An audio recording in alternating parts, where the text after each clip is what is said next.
প্রিয় চাকরি প্রত্যাশী সবাইকে শুভ সন্ধ্যা জানাচ্ছি। বিদ্যাবাড়ি থেকে আমি শাহ মুস্তফা, সিনিয়র লেকচারার সাধারণ জ্ঞান। তো আজকে আপনাদের সাথে একেবারে এই লেকচার শিটের সবচেয়ে গুরুত্বপূর্ণ লেকচারটা, অর্থাৎ বাংলাদেশের মুক্তিযুদ্ধ, যেখান থেকে আপনারা 3 নাম্বারের মতো কমন পেতেন বা পাবেন, এটা নিয়ে আলোচনা করব। আর আগেই বলে রাখি, লেকচার শিট বা লেকচার অথবা তথ্য চেঞ্জ হয়ে যেতে পারে। এই লেকচারের মোটামুটি ভাবে 50% তথ্য আপনাদের চেঞ্জ হয়ে যেতে পারে। সুতরাং এজন্য আমি আপনাদের ঢলা বাঁধা কোনো ইতিহাস না পড়িয়ে ঠিক যেগুলো পরীক্ষা আসার জন্য গুরুত্বপূর্ণ আর এনটিআরসি এর জন্য ঠিক যেরকম গুরুত্বপূর্ণ সে তথ্যগুলো নিয়ে আলোচনা করার চেষ্টা করব। কেমন আছেন আপনারা সবাই? ভালো আছেন তো নাকি? যাক, আপনাদের আনমিউট করা অক্সরটা অনেকগুলো স্টুডেন্ট, এই জন্য হয়তো যারা হাত তুলেছেন তারা যদি কিছু বলতে চান তাদের সাথে কথা বলতে পারি। ভাই, কি অবস্থা? আসসালামু আলাইকুম স্যার। স্যার, কথা তো বোঝা যাচ্ছে না। বাংলাদেশের মুক্তিযুদ্ধের মধ্যে প্রথমে যেটা 52 সালের ইতিহাস গুরুত্বপূর্ণ, 54 ইতিহাস গুরুত্বপূর্ণ, 66 গুরুত্বপূর্ণ না, আগরতলা গুরুত্বপূর্ণ না, 69 গুরুত্বপূর্ণ না, 70 গুরুত্বপূর্ণ না, 7 মার্চ গুরুত্বপূর্ণ না, 25 মার্চ গুরুত্বপূর্ণ, বেতার কেন্দ্র গুরুত্বপূর্ণ, বিভিন্ন সেক্টর গুরুত্বপূর্ণ, বিশিষ্ট গুরুত্বপূর্ণ, নারীদের ভূমিকা, অন্যান্য এগুলো গুরুত্বপূর্ণ। এই দুটাই গুরুত্বপূর্ণ না। এখন আসেন, কেন না আপনারা মোটামুটি তো জানেন।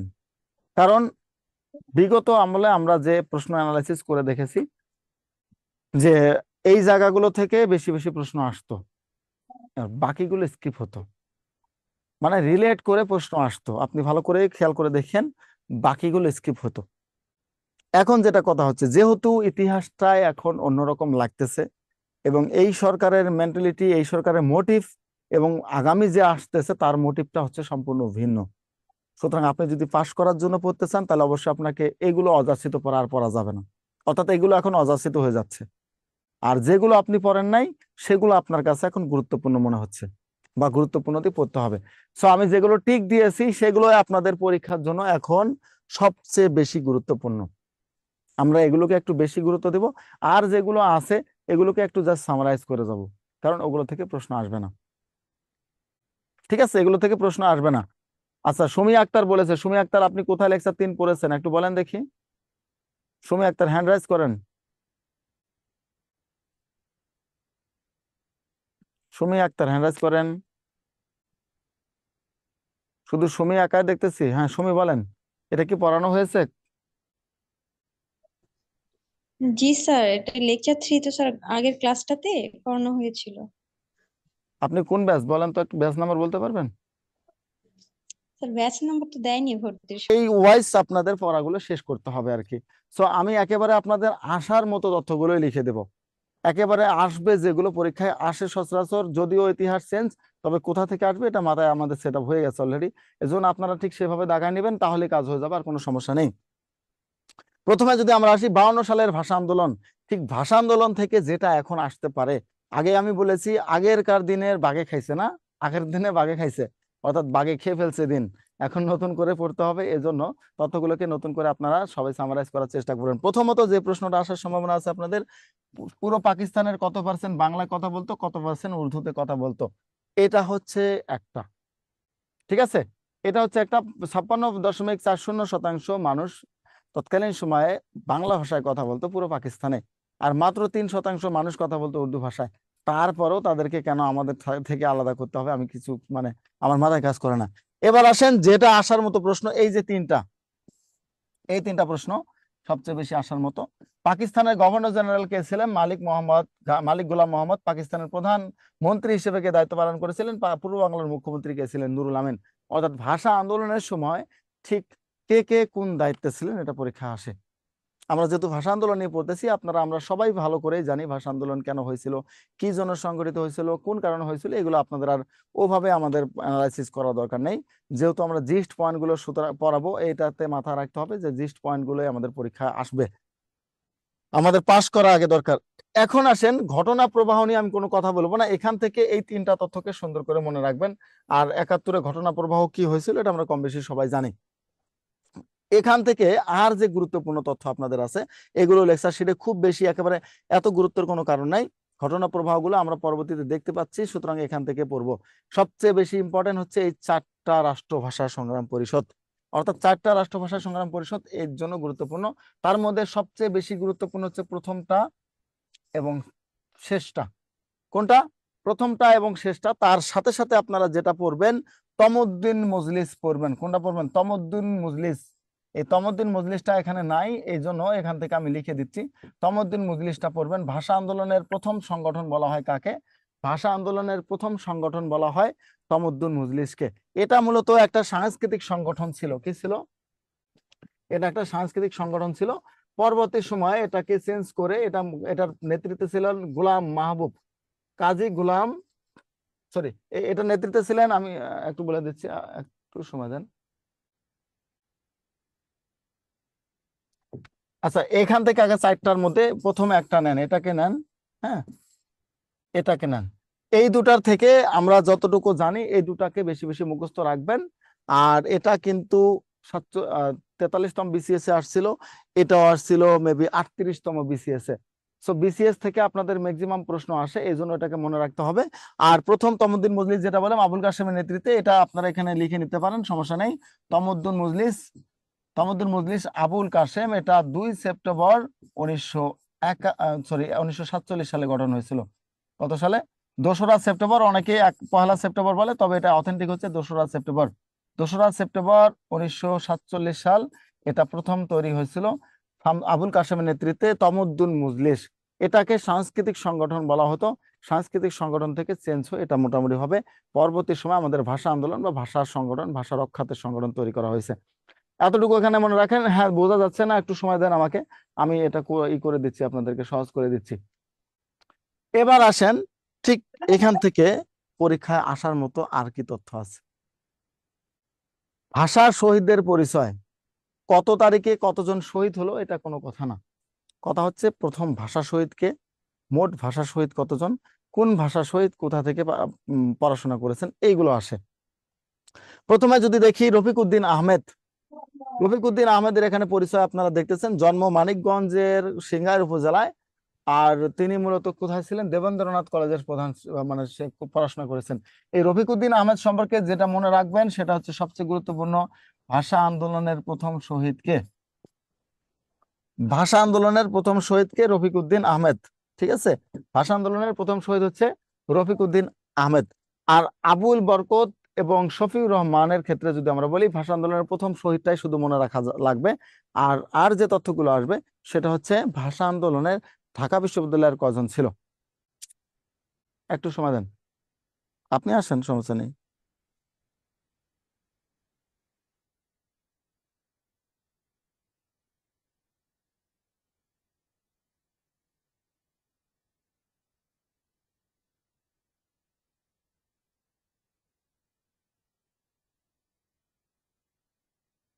রিপিট দিয়ে কিন্তু রেকর্ড পাবে না। 10 নম্বর ব্যাচে ওদের লেকচার 4 হবে। বলো। আচ্ছা ঠিক আছে, একটু একটু সবাই আমরা শুনি। সেটা হচ্ছে 10 নম্বর ব্যাচের জন্য, ওরা তো 10 নম্বর ব্যাচ কোনটা এটা তো বোঝে না। তোমাকে পাসওয়ার্ড দিয়ে দিতেছে, ওটা নোটিস চেঞ্জ করে ওরা দিতেছে। তো এটাও বোঝে না যে 10 নম্বর ব্যাচ কোনটা, ব্যাচ তো ওরাও জানে না অনেকে। কিভাবে বলবো? যাদের হয়েছে, যাদের হয়ে গেছে যারা এটা। 10 নম্বর ব্যাচ ওদেরকে জাস্ট বলেন যদি চাইলে এই ক্লাসও করতে পারে, নাহলে পরের ক্লাসে জয়েন নিতে পারে। ওদের ব্যাচে আমরা জুম আইডি পাসওয়ার্ডটা দিয়ে দিতেছি। ঠিক আছে, আচ্ছা শোনেন, যাদের ক্লাসটা হয়ে গেছে আর কি তাদের ব্যাপারে একটু বলে দিচ্ছি যে আপনাদের যাদের ক্লাস হয়ে গেছে তারা রাত 8টা থেকে আপনাদের ক্লাস আছে আজকে। হ্যাঁ, আজকেই রাত 8টা থেকে ক্লাস আছে। আপনাদের ব্যাচের আপনাদের ব্যক্তিগত নাম্বারে জুম আইডি পাসওয়ার্ড চলে যাবে, মেসেজ যাবে, এটা প্রথমত।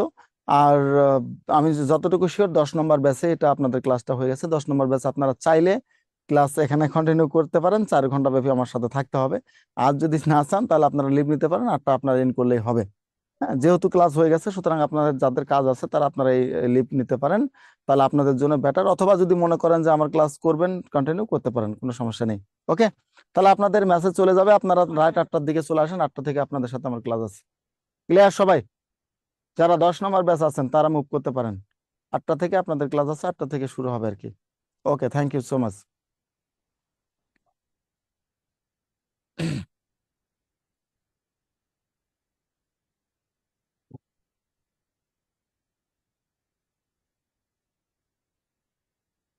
তাহলে এখান থেকে যেগুলো দেখা দিচ্ছি, প্রথম শহীদকে ভাষা আন্দোলনের রফিক উদ্দিন আহমেদ।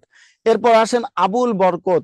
এটা 2 নম্বর প্রশ্ন আসে যেটা, সেটা হচ্ছে ঢাকা বিশ্ববিদ্যালয়ের কয়জন শিক্ষার্থী ছিলেন ভাষা আন্দোলনের সময়? ঢাকা বিশ্ববিদ্যালয়ের কয়জন শিক্ষার্থী ছিলেন ভাষা আন্দোলনের সময়? ঢাকা বিশ্ববিদ্যালয়ের 2জন শিক্ষার্থী ছিলেন, আবুল বরকত এবং শফিউর রহমান। আবুল বরকত এবং শফিউর রহমান ঢাবির স্টুডেন্ট ছিলেন, এটা পরীক্ষায় আসে। তো ঢাবি 2জন ছিলেন। কতজন? ঢাবির 2জন ছাত্র ছিলেন, আবুল বরকত এবং শফিউর রহমান। আর এর বাইরে কোনো তথ্য পরীক্ষায় আসে না, বা এর বাইরে এখান থেকে আপনাদের কমন পড়ে না। প্রত্যাশা করি এইগুলোই আপনাদের আসবে। আর বেশি অযাচিত, আমি আগে বলেছি অযাচিত বেশি তথ্য পড়া যাবে না, ঠিক আছে? অযাচিত বেশি তথ্য পড়া যাবে না।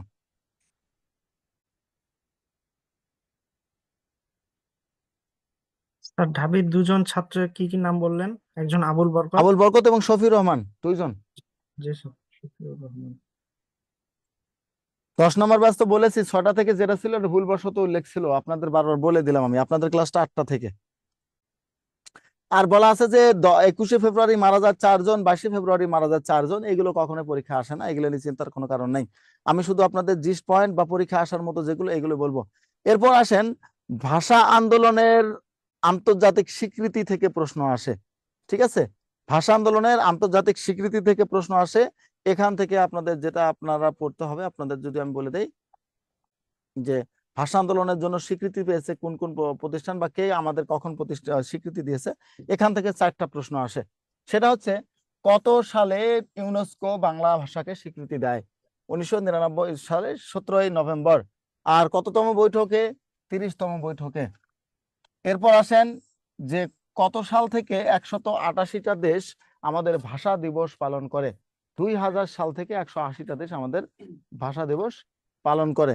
এরপর আসেন জাতিসংঘ কত সালে বাংলা ভাষাকে স্বীকৃতি দেয়? 2008 সালের 5ই ডিসেম্বর জাতিসংঘ বাংলা ভাষাকে স্বীকৃতি দেয়। এরপর আসেন 21শে ফেব্রুয়ারি। এটা দরকার নেই, এখান থেকে এই 3টা পড়েন, এখান থেকে এই 3টা পড়েন। দিয়া ইসলাম আগাইতে হবে, হ্যাঁ, একটু চালু হতে হবে। এখানে আসলে অথবা ধীর স্থির করে পড়ানোর কোনো সময় নাই। অনেক বড় লেকচার শেষ করতে তো হবে, আবার শেষ না করলে তো বলবেন যে স্যার শেষ করেন নাই। অবশ্যই এটা খেয়াল রাখতে হবে, এনটিআরসি এর জন্য জিস্ট পয়েন্ট গুলো পড়াইলেই সবচেয়ে বেটার। কারণ পুরো লেকচার শেষ করতে গেলে একটা অনেক বড় সময়ের দরকার আছে, যেটা আপনারা ধৈর্য ধরতে পারবেন না, আমাদের ক্ষেত্রেও কঠিন হয়ে যাবে। তো তাহলে যেখানে যেগুলো দেখাই দিচ্ছি সেগুলো গুরুত্বপূর্ণ, গুরুত্ব সহকারে দেখার চেষ্টা করেন, যেগুলো আমি দেখাই দিচ্ছি এখান থেকে 3টা। এরপর আসেন সিয়েরা লিওনের দ্বিতীয় রাষ্ট্রভাষা হিসেবে বাংলার কথা বলা আছে। সিয়েরা লিওন দ্বিতীয় রাষ্ট্রভাষা হিসেবে বাংলাকে স্বীকৃতি দিয়েছে, যদিও এটা একটা ভোগাস কথা, আমাদের এটা স্কিপ করাই ভালো, এটা ভুল তথ্য। হ্যাঁ, সিয়েরা লিওন কখনো আমাদের দ্বিতীয় রাষ্ট্রভাষা স্বীকৃতি দেয়নি, এটা আমাদের অতিরঞ্জিত করা হয়েছে। অতিরঞ্জিত বোঝেন তো? এটা জাস্ট বাংলাদেশের সিস্টেমেটিক ওয়েতে অতিরঞ্জিত করা হয়েছে। সিয়েরা লিওন শুধুমাত্র আমাদের আহ বাংলা ভাষাকে একটা গুরুত্বপূর্ণ ভাষার মর্যাদা দিয়েছে, গুরুত্বপূর্ণ ভাষার মর্যাদা দিয়েছে, কখনোই স্বীকৃতি দেওয়া হয় নাই। অর্থাৎ স্যার যদি তাদের প্রশ্ন আসে, স্যার যদি প্রশ্ন আসে যায় তাহলে কি আসবে করবেন? না, শিওর থাকতে পারেন, এখন আর আসবে না। যদি আসে তাহলে তো আপনাকে এটা দিতেই হবে। এই যেমন বাংলাদেশের কক্সবাজারকে বিশ্বের দীর্ঘতম সমুদ্র সৈকত বলা হয়। হুম, এটা একটা ভগাস সত্য, মিথ্যা কথা, মানে একেবারে সম্পূর্ণ ভিন্ন একটা মিথ্যা কথা। অবশ্যই এটা না, কারণ আহ বিশ্বে বাংলাদেশের সমুদ্র সৈকত হচ্ছে আরো 3টা বড় সমুদ্র সৈকত আছে, ঠিক আছে? কক্সবাজারের স্থান হচ্ছে 4 নম্বরে, বাট আমরা এটাকে ভুলভাবে পড়িয়েছি বিশ্বের প্রথম সমুদ্র সৈকত। বললাম না, বাঙালিরা আবেগ করে পড়ে বেশি, আবেগ করে পড়ার কারণে এটা হয়েছে আর কি। ঠিক যেমন আমরা মুক্তিযুদ্ধের ইতিহাস এত জীবনে আবেগ দিয়ে পড়ে এসেছি, একজনের জীবনের সর্বে সর্বা, একজনের সব যুদ্ধ টুদ্ধ করে ফাড়াই ফেলছে, 30 লাখ লোক সব একবারে একজনের উপরে সবকিছু নির্ভরশীল। এটা তো না, এটা না, এটা এটা সম্মিলিত সবকিছু ছিল। এখন স্যার যেমন আপনারা সেই সার্জিস হাসনাত বা নাহিদ তারি আসিফকে মাথায় তুলে রাখতেছেন, এরাই নাকি সব দুনিয়ার করছে, সম্ভব? জি এখন স্যার। যেমন কিছু অতিরঞ্জিত আছে এগুলোকে মাথায় তুলতে ফেলতেছে, ঠিক ওই সময় এরকম অতিরঞ্জিত কিছু আছে তারা মাথা তুলে ফেলেছে, এর বাইরে কিছু না। আপনি স্যার ঠিক। আমি শুধু একটা প্রশ্ন করতে চাই স্যার, হুম হুম। যে শেখ মুজিবুর রহমান যে বলেছিল যে 30 লক্ষ শহীদের বিনিময়ে অর্জিত হয়েছে দেশ, কিন্তু ডালিম যে সাক্ষাৎকারে যে বললো, উনি তো বলতেছে যে 30,000-কে 30 লক্ষ বলে দিয়েছেন, 30,000 না কতগুলো জানি বললো স্যার। এখন ওইটার বিষয়ে ওটার বিষয়ে পরীক্ষা আসবে না কত লাখ মারা গেছে, টেনশন মুক্ত থাকতে পারেন। এখন যদি সত্য মিথ্যা যাচাই করতে চান আমাকে আপনাকে আরো বেশ কয়েকটা বই পড়তে হবে। হ্যাঁ, সো এগুলো পড়ে তারপর আপনাকে অথেন্টিক নিউজ আনতে হবে। তবে আমরা আমরা 2 জন মরলেও মরছি, 10 জন মরলেও মরছি, এটা নিয়ে আমাদের কন্ট্রাডিকশন করা উচিত নয়, কারণ এটা আমাদের, এটা নিয়ে কন্ট্রাডিকশন করা মানে আমরা দেশের বিরুদ্ধে কথা বলা। হ্যাঁ, দেশদ্রোহী কথা বলা যাবে না। 3 লাখ হোক বা 30 লাখ হোক বা 30,000 হোক, সেটা মারা গেছে, এটা স্বীকার করে নিলেই হবে। আপাতত এটা করেন। হ্যাঁ, আপনার ভিতরে ক্ষোভ জমা থাকতেই পারে, সেটা আলাদা জিনিস, আমার ভিতরেও আছে, আমিও ঠিক এটা মানি না। কিন্তু আপনাকে সময়ের খাতিরে, দেশের স্বার্থে, দেশের বিরুদ্ধে কনস্পিরেসি করলে আপনি যখন আজকে 3 লাখ বলবেন, কালকের দিন পর অন্য দেশে বলবো 30,000-ও মরে নেই, তারপরে আস্তে আস্তে মৃত্যুই পাবেন আর খুঁজে। সমস্যা না এটা। সো ওটাই ধরে থাকেন আর কি, ওটা ধরে থাকেন। ওই সময় আমি মনে করি এটা আসলে এত খুব বেশি একটা বলা হয়েছিল, এটা সত্যি। কখনোই 30 লাখ মারা যায়নি, এটা এটা একবার অথেন্টিক সত্যি যে মারা যায়নি। এই বিষয়ে তো কোনো তথ্য পাওয়া যায়নি, কোনো বইয়েতে কোনো কিছু পাওয়া যায়নি। ওটা নিয়ে আপনার চেয়ে আমার বেশি মাথা ব্যথা, কিন্তু আমি এটা নিয়ে আর কথা বলি না, কারণ এটা উভয় দলে এটাকে পুঁজি করে বেঁচে আছে। হ্যাঁ, আপনি যদি এখন বলতে চান শুধু আওয়ামী লীগ না, আপনাকে বিএনপিও জেলে নেবে, কারণ ওরাও মুক্তিযুদ্ধের আত্মবিশ্বাসে বিশ্বাসী হয়ে বেঁচে আছে। সো আপনি কাকে কি বলবেন? হুম। সো এগুলো ভিতরে থাক, যেগুলো মনে করেন যে একেবারে জানতেই হবে যে সত্যগুলো, এগুলো জানা উচিত। তবে এটা শিওর থাকতে পারেন যে এটা 30 লাখ ছিল না, এটা শিওর। হ্যাঁ, তো যাই হোক, সেটা বলতে চেয়েছিলাম আপনাদের। আমি বলেছিলাম আজকের ক্লাসে বলবো যে ভারত কেন আমাদের হেল্প করেছিল, তাই না? ভারত কেন আমাদের হেল্প করেছিল, আমি কথা মাঝে লেকচারের মাঝে আপনাদের একটু জাস্ট বুঝিয়ে দিব যে ভারত কেন আমাদের মুক্তিযুদ্ধের সময় হেল্প করেছিল। এবার আসেন, ভাষা আন্দোলন জাদুঘরের ক্ষেত্রে কখনোই প্রশ্ন আসার সম্ভাবনা নেই, আবুল বরকত জাদুঘর থেকে কখনো প্রশ্ন আসবে না, আসার সম্ভাবনা নেই, এটা জিরো। অযথা এখানে কিছু তথ্য বেশি বাড়িয়ে দেওয়া হয়েছে। এরপর আসেন মাতৃভাষা ইনস্টিটিউট, এই যেহেতু একটা নাম এখানে আছে, ওই নামটার জন্য এটা আসবে না। এটা ভালো করে দেখতে পাচ্ছেন আপনারা, ওখানে শেখ হাসিনার নাম আছে, এই জন্য এই সরকার আর শেখ হাসিনা তথ্য দেবে না, শিওর থাকতে পারেন। এরপরে যদি আমরা দেখি বাংলা একাডেমি, এখান থেকে প্রশ্ন আসতে পারে। বাংলা একাডেমি যেটা আসবে একেবারে অথেন্টিক যেটা পড়বেন আপনারা এখন এই পর্যন্ত, ঠিক আছে? প্রতিষ্ঠা, অবস্থান, উদ্দেশ্য, পরিচালক, মহাপরিচালক সবগুলো প্রথম পড়বেন। এখন পড়বেন না এই জন্যই যে 3 মাস পরে আবার বাংলা একাডেমির সভাপতি চেঞ্জ হয়ে যেতে পারে, মহাপরিচালক চেঞ্জ হয়ে যেতে পারে। সুতরাং ওই জন্যই আপনারা এখনকার যেগুলো নতুন অথেন্টিক তথ্য আছে এগুলো পড়ার দরকার নেই, কারণ আপনাদের এনটিআরসি এর পরীক্ষা আরো বেশ কিছুদিন দেরি হতে পারে, সেহেতু এগুলো তথ্য, এগুলো মানুষ আবার চেঞ্জ হয়ে যেতে পারে। এই জন্য প্রথম ব্যাপারগুলোকে মনে রাখবেন, প্রথম যেগুলো ছিল কত সালে গঠিত হয়েছে, এটা চেঞ্জ হবে না, এটাকে পড়ে নেবেন এখান থেকে। এরপর আসেন বাংলা একাডেমির প্রকাশিত পত্রিকা কখনোই এনটিআরসি তে আসে নাই, আর কখনো আসবেও না, এটা শিওর থাকতে পারেন। কি এগুলো কি মনে হচ্ছে আপনাদের আমি এমনি এমনি বলতেছি? এগুলো কিন্তু একেবারে রিসার্চ করে বলতেছি কোন তথ্যগুলো গুরুত্বপূর্ণ, কোনগুলো পরীক্ষা আসবে। কেউ কি চায় যে সব পড়ে পড়ে শেষ করে ফেলুক? সব পড়তে গেলে তো আপনি এখন ইম্পর্টেন্ট কোনটা আর মানে ইম্পর্টেন্ট কোনটা না সেটাই বুঝতে পারবেন না, তখন ধরা খাবেন ওই জায়গায়। সো অনেকে শর্টকাট পাস করতে চান, বা অনেকের কাছে মনে হয় তাড়াতাড়ি পড়ে পাস করা যায় যদি। সো এই জন্য আপনাদের এইভাবে দিচ্ছি, 40 পাইলেও যা, 98 পাইলেও তা। হ্যাঁ, মাথা রাখতে হবে এটা। আপনি 40 পাইলে আপনার রেজাল্ট আসবে, 98 পাইলেও আপনি রেজাল্ট আসবে। সুতরাং এখানে যেহেতু এনটিআরসি এর প্রিলিতে কোনোভাবে কি নাই, শুধু পাস করলেই হলো, নাম্বার কোনো যোগ হয় না, সুতরাং আপনাকে ওই অনুযায়ী পড়তে হবে, একটা মাঝামাঝি নাম্বার নিয়ে আসলে হবে। এরপর আসেন ভাষা আন্দোলন ভিত্তিক যে সাহিত্য কর্মগুলো আছে, এগুলো কোনোভাবে কমানোর কোনো উপায় নেই, প্রত্যেকটাই গুরুত্বপূর্ণ আপনাদের জন্য। দেখেন, 21-এর প্রথম গান কিন্তু ভুলবো না ভুলবো না ছিল। প্রভাত ফেরির প্রথম গান ছিল মৃত্যুকে যারা তুচ্ছ করিল। অর্থাৎ আমরা যেটা পড়ি আমার ভাইয়ের রক্তে রাঙানো 21শে ফেব্রুয়ারি, এটা কিন্তু এই দিনের গান না, এটা 54 সালে মূলত গান হয় আমাদের এখানে। আর আমরা একেবারে হাতে পায়ে, বিশেষ করে ফিমেল যারা আছে, 21শে ফেব্রুয়ারি তো 21-এর মানেও জানি না অনেক।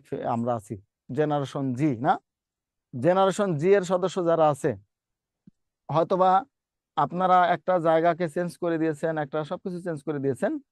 সো কিন্তু একটা ব্যাপার মনে রাখতে হবে, আপনারা অনেকেই এখন পর্যন্ত 21 বোঝেন না।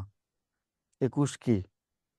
21 আসলো আর আগের দিন রাত্রে পায়ের মধ্যে আলতা তালতা দিয়ে সারা জীবনে কোনো কোনো শোক নাই, কোনো দুঃখ নাই, কোনো কিছু নাই, 21শে ফেব্রুয়ারি আগে পায়ের মধ্যে আলতা দিয়ে কালো শাড়ি পরতে হবে, প্রোফাইল পিকচার আপলোড দিবেন সেই কালো শাড়ির আর পায়ের আলতার ছবি? হ্যাঁ, তা তো হতে পারে না। 21শে ফুল দেওয়া মানে শহীদদের শ্রদ্ধা নিবেদন করা, সেইখানে আপনারা 21শে ফেব্রুয়ারি থেকে 14 ফেব্রুয়ারি থেকে শুরু করে 21শে ফেব্রুয়ারি পর্যন্ত মানুষকে ফুল দিতেই আছেন। কোন উদ্দেশ্যে যে দিচ্ছেন সেটাও আপনি জানেন না, সেটাও হতে পারে না, তাই না?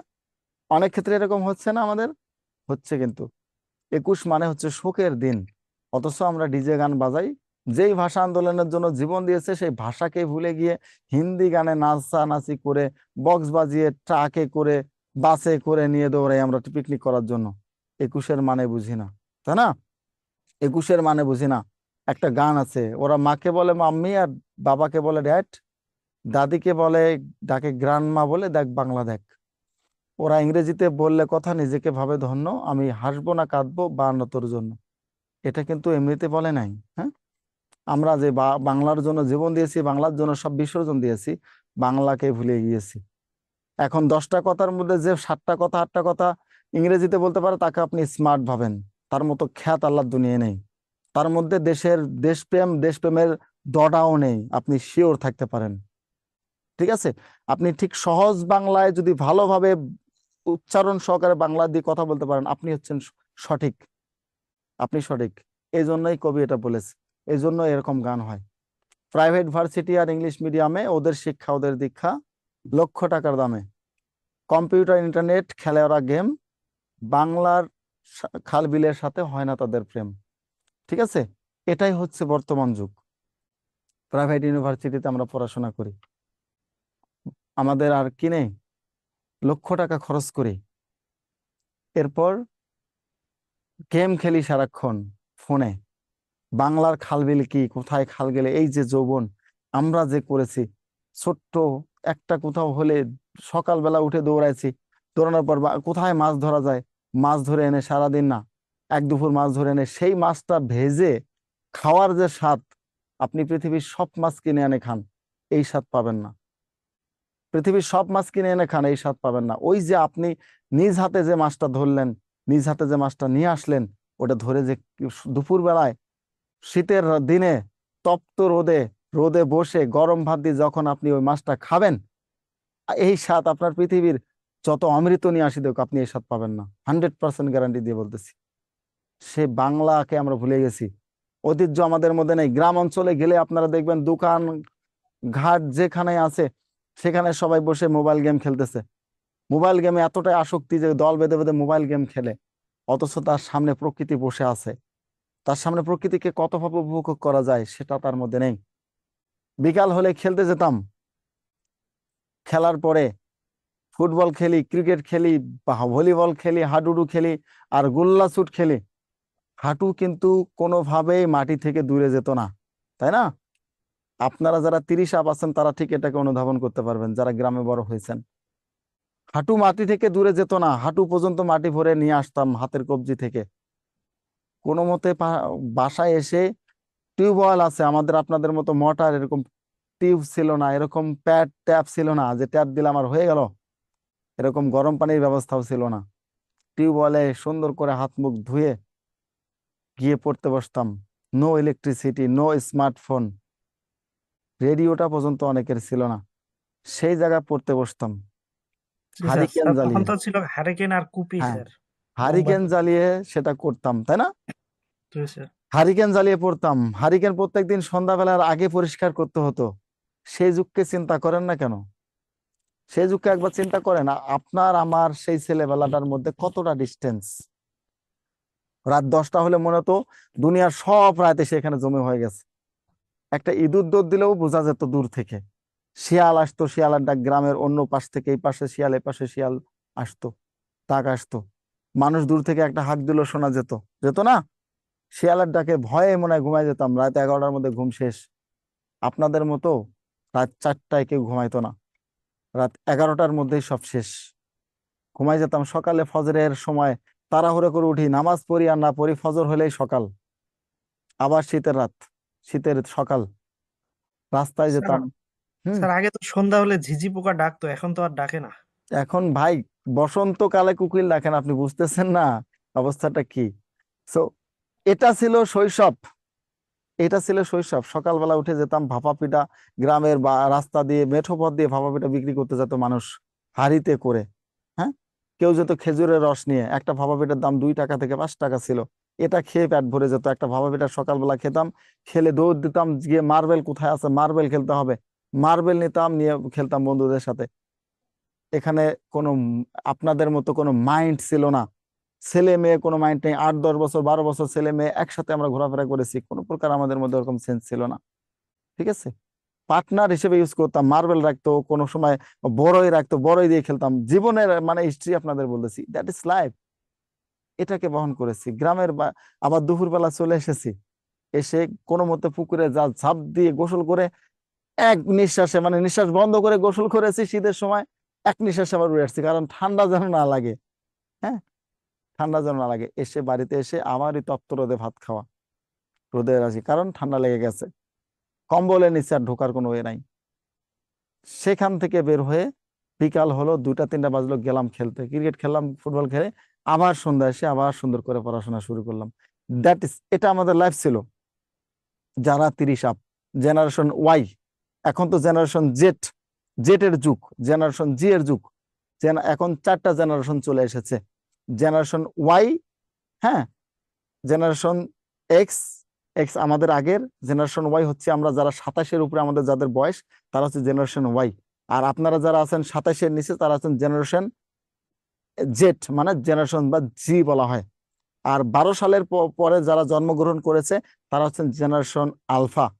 25 সালের এই যে জানুয়ারি 1 তারিখ থেকে যারা জন্মগ্রহণ করবে, তারা হচ্ছে জেনারেশন বিটা। অর্থাৎ এরা হচ্ছে আরো অনেক হাই কোয়ালিফাইড হবে। এক্স এর চেয়ে জেনারেশন জেড এর চেয়েও জেনারেশন আলফা 12-র পরে যারা জন্মগ্রহণ করেছে, তারা অনেক হাই কোয়ালিফাইড হবে। আবার এর চেয়ে বিটা হবে, বাট দুর্ভাগ্য এক জায়গায়, তারা প্রকৃতিকে কখনো অনুধাবন করতে পারবে না। তারা ডিজিটালাইজের সর্বোচ্চ লেভেল অতিক্রম করবে, কিন্তু প্রকৃতি কি তাদের কাছে ধারে কাছেও থাকবে না। তারা কখনোই প্রকৃতিকে ছুঁইতে পারবে না, তারা মাটির ছোঁয়া নিতে পারবে না। এটাই হবে জীবন। সো যখনই পারেন, এখনই আপনাদের যাদের বলতেছি, যারা জেনারেশন জি আছেন, অথবা কেউ কেউ গ্রামের ব্যাপারটা অনুভব করতেছেন, সুতরাং যারা করেন নাই, অবশ্যই চেষ্টা করবেন গ্রামে গিয়ে হলে এটাকে স্মৃতিচারণ করে আসার জন্য। হ্যাঁ, গ্রামে গিয়ে ওটাকে স্মৃতিচারণ করে আসবেন। ওকে, থ্যাংক ইউ সো মাচ। একটু জাস্ট আপনাদের এখান থেকে হিস্ট্রি বলতে কোথায় চলে গেলাম। হ্যাঁ, আপনাদের শৈশবকে, কারো শৈশবকে মনে করে দিলাম, কারো ইচ্ছা জাগিয়ে দিলাম শৈশবকে মনে করার জন্য। যাই হোক, এটা মূলত একটা প্রভাত ফেরি গান আমি যেটা থেকে গিয়েছিলাম, এগুলো পুরোটাই আপনাদের পড়ে নিতে হবে। এটাতে কোনোভাবে কমানোর ওয়ে নাই। আমি একবারে দিচ্ছি, আপনার স্ক্রিনশট দিয়ে নেন। যাদের নেই তারা স্ক্রিনশট দিয়ে নেন, যাদের আছে তারা এখান থেকে দাগাই নেন। ওকে, ইমোশনাল হয়ে গেলাম না? ইমোশনাল হওয়ার মতো জিনিস। এখনো যদি সবকিছুর বিনিময়ে আমি ওই জিনটা ফেরত পেতাম, চলে যেতাম সবকিছুর বিনিময়ে। ঠিক আছে, কারণ ওই দিনটার মতো সুখ ভাই দুনিয়া তার কিছুতে নাই। এখন আর শীতের সকালে মাছ রান্না করলে ঝোলটাও জমে না, ভালো করে দেখিয়েন। এত শীত কিন্তু ঝোল জমে না আর আগের মতো। এই ঝোল দিয়ে সকালবেলার বাসি ভাতের যে মজাটা, এটা আর পাওয়া যায় না। যায় না? সো দ্যাটস রিয়েলিটি, এটাই। আমরা তো ঝোল জমানোর জন্য স্যার একদিন ফ্রিজে রেখে দিয়েছিলাম স্যার। হ্যাঁ, দিয়েছেন, কাজ হয়েছে? হয় নাই কিন্তু। ফ্রিজে রেখে দেওয়া আর শীতের প্রকৃতির ঝোল মেলা এক জিনিস না।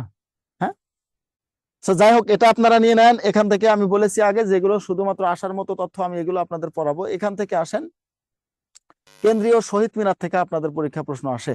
কেন্দ্রীয় শহীদ মিনার থেকে যে প্রশ্নগুলো সচরাচর আসে, শহীদ মিনারের স্থপতি কে, এটার অবস্থান কোথায়? ঢাকা মেডিকেল কলেজ প্রাঙ্গণে অবস্থিত, শিল্পী হামিদুর রহমানের স্থপতি।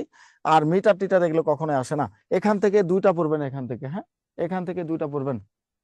এবার আসেন দেখি আর এখান থেকে কি আসতে পারে পরীক্ষা প্রশ্ন। শহীদ মিনার থেকে তেমন এসে না। এবার ভাষা আন্দোলন ভিত্তিক অন্যান্য শহীদ মিনার গুলো ঠিক কোথায় আছে, এখান থেকে যেটা পড়বেন, বাংলাদেশে না, শুধু পৃথিবীর সবচেয়ে বৃহত্তর শহীদ মিনারের নাম কি? পৃথিবীর সবচেয়ে উচ্চতর শহীদ মিনার হচ্ছে জাহাঙ্গীরনগর বিশ্ববিদ্যালয়, এটা 71 ফুট। ঠিক আছে, এটা 71 ফুট। আচ্ছা, আখি আক্তার বলেছে স্যার শহর থেকে গ্রামে আসছি বাচ্চাদের দেখানোর জন্য। ভেরি গুড, বাচ্চাদের দেখাবেন, তবে আবার এটা করিয়ে না যে বাচ্চা একটু মাটি ভরছে জন্য যায় 3 বার করে মাটি ধুয়ে দিলেন শরীরের, তাহলে হবে না। মাটির স্পর্শ নিতে দেন, হ্যাঁ, মাটির স্পর্শ নিতে দেন, তাহলে ঠিক আছে। বইয়ের বিষয়ে শহীদ মিনার থেকে যেটা আসবে, বাংলাদেশের বাইরে প্রথম শহীদ মিনার নির্মাণ করা হয় কোথায়? বাংলাদেশের অর্থায়নে দেশের বাইরে শহীদ মিনার নির্মাণ করা হয় কোথায়? এই দুটা তথ্য আসবে। বাংলাদেশের বাইরে প্রথম শহীদ মিনার নির্মাণ করা হয় যুক্তরাজ্যে অর্থাৎ লন্ডনে। আর বাংলাদেশের অর্থায়নে প্রথম শহীদ মিনার নির্মাণ করা হয় জাপানে। কোথায়? জাপানের টোকিওতে। আর মুসলিম দেশগুলোর মধ্যে প্রথম শহীদ মিনার নির্মাণ করা হয় কোথায়? ওমানে।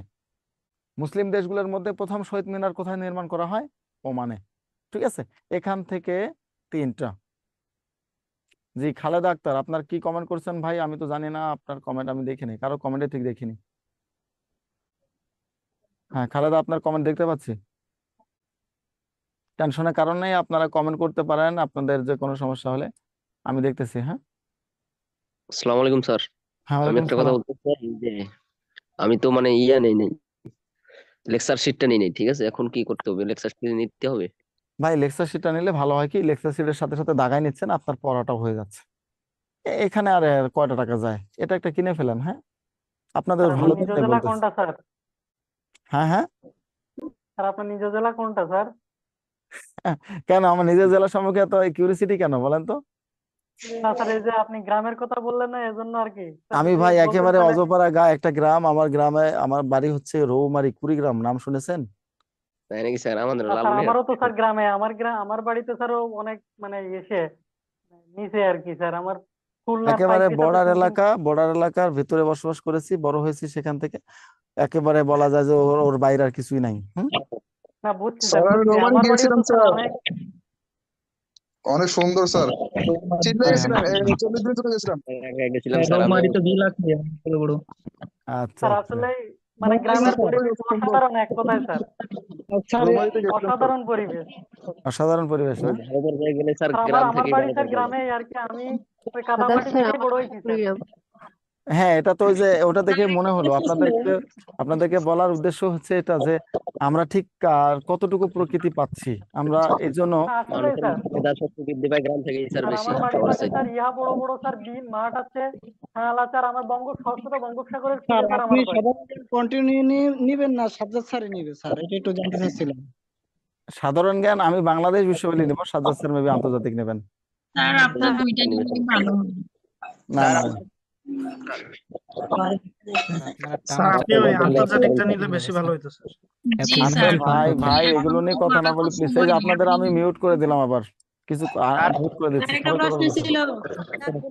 যার কিছু বলার আছে কমেন্টে বলেন, আপনাদের কথা নিতে পারতেছেন, অনেকের জন্য সমস্যা হচ্ছে। হ্যাঁ, এবার আসেন, এই প্রশ্নগুলো কিন্তু আপনাদের নিজেকে অ্যানালাইসিস করা। আমি আপনাদের যেটা বলবো, এই প্রশ্নগুলো প্রথমত ঢেকে ফেলবেন, আগে নিজে নিজে ঢেকে ফেলবেন, তারপর এখান থেকে পরীক্ষা দেবেন। প্রত্যেকটা টপিক শেষে এভাবে পরীক্ষা দেওয়ার প্রশ্ন আছে। আমরা স্যারেরা যদি এটা করতে পারি সেটা ভালো, কিন্তু আপনাদের জন্য বলে দিলাম এটা পড়ে নেবেন নিজেদের মতো করে। এবার আসেন, যুক্ত ফন্ট থেকে ঠিক কি প্রশ্ন আসতে পারে? যুক্ত ফন্ট থেকে জাস্ট আপনাদের 3টা প্রশ্ন আসে। যুক্ত ফন্ট থেকে 3টা প্রশ্ন যেটা আসে সেটা হচ্ছে, যুক্ত ফন্ট গঠিত হয় কত সালে? 4 ডিসেম্বর 1953 সাল। 1 নম্বর। যুক্ত ফন্টে মোট দল কতটা? 4টা। মোট দল কতটি? 4টি দল যুক্ত ফন্টে। আর একটা প্রশ্ন আসে, সেটা হচ্ছে যুক্ত ফন্ট সরকার মোট কতদিন টিকে ছিল? যুক্ত ফন্ট সরকার মোট কতদিন টিকে ছিল? এতটুকুই, এর বাইরে কিছু একটা আসে না। তাহলে যুক্ত ফন্ট আমি তো মুখে বলতেছি, আপনার তো দেখার দরকার নাই ভাই, মুখে বলে দিচ্ছি, টেনশনের কোনো কারণ নাই তো। যুক্তফ্রন্ট মোট সরকার ক্ষমতায় ছিল কতদিন? যুক্তফ্রন্ট মোট সরকার ক্ষমতায় ছিল 56 দিন। এই যে এখানে দেখা যাচ্ছে 56 দিন যুক্তফ্রন্ট সরকার ক্ষমতায় ছিল। এই তথ্যগুলোই মনে রাখলেই হবে যুক্তফ্রন্ট থেকে। এর বাইরে তেমন কোনো দরকার আসে না, তথ্য আসার সম্ভাবনাও নেই, একেবারে শিওর থাকতে পারেন।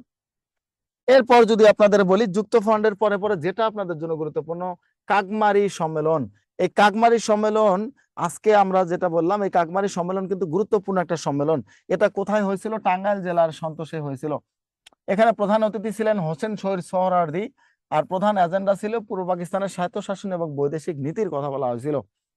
পূর্ব পাকিস্তানের স্বায়ত্তশাসন এবং বৈদেশিক নীতির কথা এখানে বলা হয়েছিল। সভাপতি হিসেবে ছিলেন মাওলানা আব্দুল হামিদ খান ভাসানী। এই জায়গায় কিন্তু আপনাদের একটা ব্যাপার খেয়াল রেখেছেন যে এই মাওলানা আব্দুল হামিদ খান ভাসানীকে সভাপতি করা হয়েছিল, প্রধান অতিথি করা হয়েছিল কাকে? শহীদ সোহরাওয়ার্দীকে।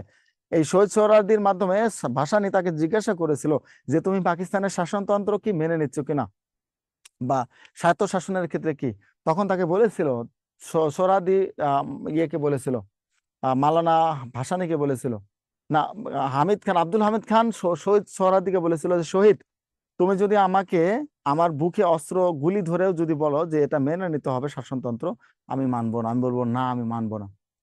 আমাকে যদি তুমি মানে বুকটা ঝাঁঝরা করে দাও গুলি করে, তারপর আমি পাকিস্তানের এই আইনকে মানবো না। আমাকে যদি তুমি গ্রেনেড ছুঁড়ে মারো, তারপর আমি এটা মানবো না। ইভেন আমাকে যদি কবরে গিয়েও তুমি জিজ্ঞাসা করো যে তুমি এটা মানবা কিনা, তাও আমি এটা মানবো না। ঠিক ভেতরে কতটা দেশপ্রেম থাকলে এইভাবে বলা যায়। আর আজকে তো আমরা দেশপ্রেম বলতে একজনকে বুঝেছি জীবনে, তিনি সব করেছে বাংলাদেশের জন্য, আর কেউ কিছু করে নাই। কতটা দেশপ্রেম থাকলে এইভাবে বলা যায় একবার চিন্তা করেন। তখন এই মানুষটা মানে কোনো ভূমিকায় ছিল না এই বাংলাদেশের ক্ষেত্রে, বাংলাদেশের আন্দোলনের ক্ষেত্রে। সো এই মানুষগুলো এভাবে কথা বলেছিল, এই মানুষগুলো এতটা দৃঢ় কণ্ঠে কথা বলেছিল। শেরে বাংলা থেকে শুরু করে সোহরাওয়ার্দী, কারো কোনো কম অবদান নেই বাংলাদেশ গঠনের ক্ষেত্রে। ওকে, সো এভাবে তিনি বলেছিলেন এই রাগমারি সম্মেলনে, এই টাঙ্গাইলের সন্তোষে এভাবে বলেছিলেন যে আমাকে যদি কবরে গিয়েও বলা হয় যে এটা তুমি মেনে নাও, বৈদেশিক নীতি মেনে নাও, পাকিস্তানের স্বায়ত্ত শাসনের ব্যাপারটাকে পাকিস্তান যেভাবে বলেছে এটা মেনে নাও, মানবো না। কণা সরকার, আপনাকে বলা হয়েছে, আপনি মনে হয় পরে এসেছেন, আপনার লেকচারটা হয়ে গেছে, আপনারা 10 নম্বর ক্লাস, আপনাদের ক্লাস আজকে 8টা থেকে আছে, আমার সাথেই আছে, টেনশনের কোনো কারণ নাই। এই যে বঙ্গবন্ধু নিউক্লিয়াস থেকে শুরু করে পাক ভারত যুদ্ধ কখনোই আসবে না, কখনোই আসবে না, কখনোই আসবে না। 6 দফাকে আপনি বাদ দিয়ে দিতে পারেন, কোনোদিন আর আসবে না। অর্থাৎ যতদিন পর্যন্ত এই সরকার ক্ষমতায় আছে সম্ভব না। সো আপনি নিজের মতো করে পড়ে নিতে পারেন। আমি এই জন্য আগে বলে দিয়েছি আপনাদের পরীক্ষা আসার মতো করে আমরা পড়াবো। পরীক্ষা আসার মতো যেগুলো তথ্য আছে এগুলো পড়বো, 6 দফা থেকে আসার সম্ভাবনা একেবারে নেই। এরপর আসেন, তারপরে বলা আছে 68 গণঅভ্যুত্থান, 68 আগরতলা মামলা, এটাও এত বেশি গুরুত্বপূর্ণ নয়। গণ গণ যেটা 68 আগরতলা মামলা, এটা তো বঙ্গবন্ধুর বিরুদ্ধে দেওয়া, এই জন্য এটা বলে দিচ্ছি যে এটা খুব একটা বেশি গুরুত্বপূর্ণ না আপনাদের জন্য, পরীক্ষার জন্য। সো এটা না পড়লে চলবে। যারা যদি মনে করেন যে আপনার পড়তে হবে, আপনি পড়তে পারেন, কোনো সমস্যা নেই, তবে পরীক্ষার জন্য গুরুত্বপূর্ণ নয়। আমি বলে দিলাম একবারে। গুরুত্বপূর্ণ একটু আছে 69 গণ অভ্যুত্থানটা, এটা কেন গুরুত্বপূর্ণ, এই জায়গায় কিছু ঘটনা আছে যেগুলো আমাদের রাজনীতির সাথে যায়। যেগুলো আমাদের রাজনীতির সাথে যায়, সেটা হচ্ছে ওই যে শহীদ আসাদকে গুলি করে মারা হয় কবে, এটা পরীক্ষায় আসে। শহীদ আসাদ গুলিতে মারা যান কবে, এটা পরীক্ষা আসে। 20 জানুয়ারি 1969 সাল শহীদ আসাদকে গুলি করে মারা হয়, এটা একটা আসে। এরপর আসেন মতিউর রহমান, আসে না? এই যে গুলিস্তানে একটা মতিউর রহমান পার্ক আছে, আপনারা যারা ঢাকার ভিতরে আছেন, কারা আছেন বলেন দেখি ঢাকার ভিতরে, এই যে এখানে আশপাশ গুলিস্তান থেকে শুরু করে যাত্রাবাড়িতে কারা আছেন, একটু হাত তোলেন, আপনাদের একটু দেখি, তারা হয়তো এটা চিনবেন ব্যাপারটা।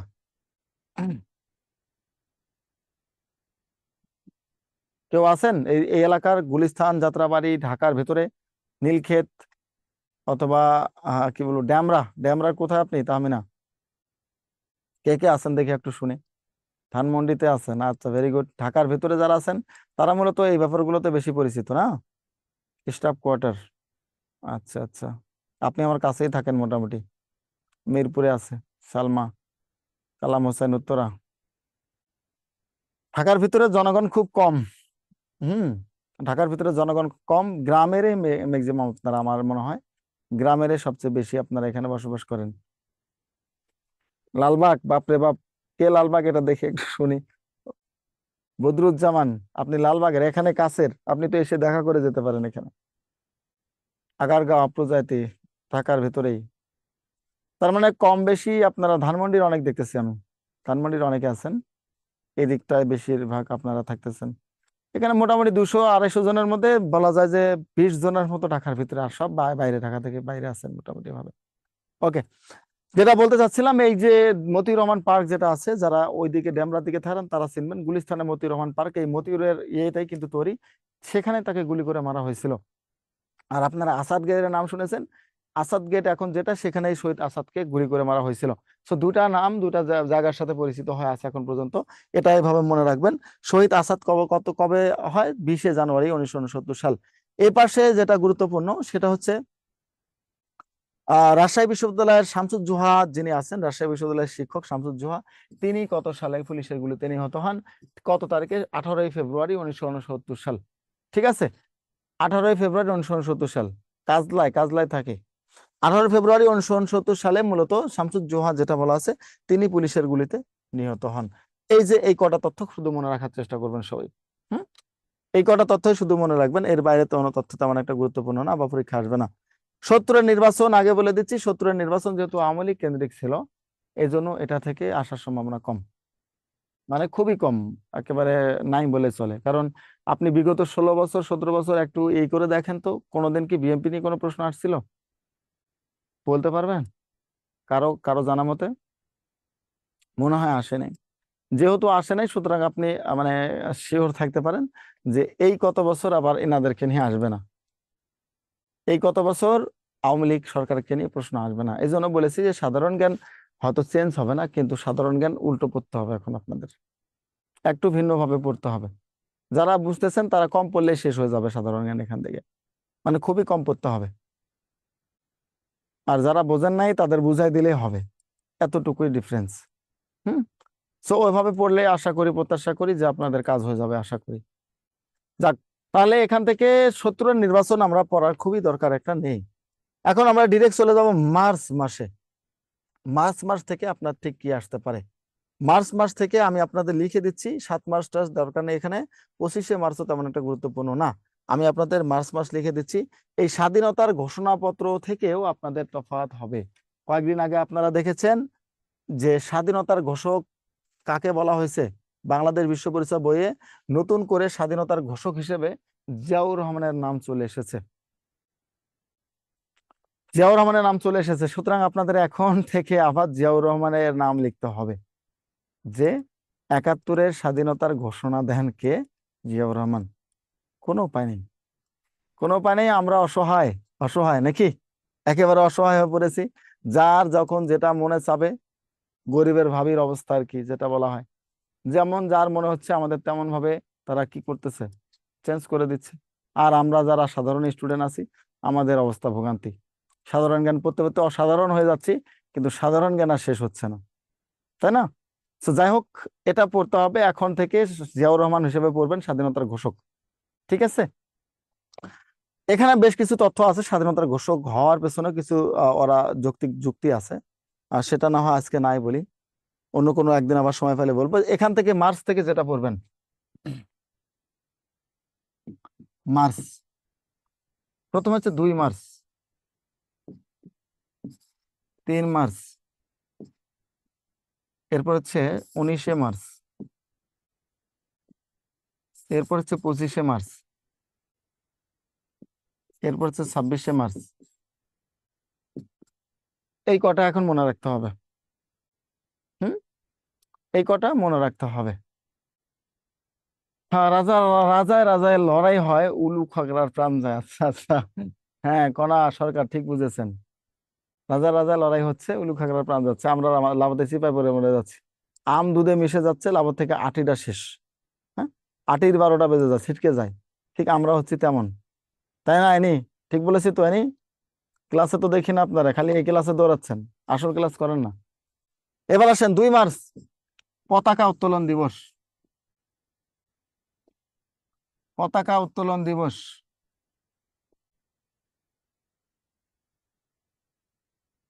3 মার্চ, জাতীয় সঙ্গীত নির্বাচন, আমার সোনার বাংলা আমি তোমায় ভালোবাসি, জাতীয় সঙ্গীত নির্বাচন, প্রত্যেকটা কিন্তু গুরুত্বপূর্ণ। 19শে মার্চ, সশস্ত্র দিবস, সশস্ত্র দিবস বলবো না আমি, দাঁড়ান একটু দাঁড়ান, এটাকে সশস্ত্র প্রতিরোধ দিবস বলবো। 19শে মার্চ হচ্ছে সশস্ত্র প্রতিরোধ দিবস। এই দিন মোটামুটি ভাবে আমাদের বাংলাদেশে প্রথম আমাদের সৈনিকরা পাকিস্তানিদের বিরুদ্ধে অস্ত্র ধরে, এই জন্য এটাকে সশস্ত্র প্রতিরোধ দিবস বলে। Operation searchlight, operation searchlight. 26শে মার্চ, জিয়াউর রহমানের স্বাধীনতার ঘোষণা।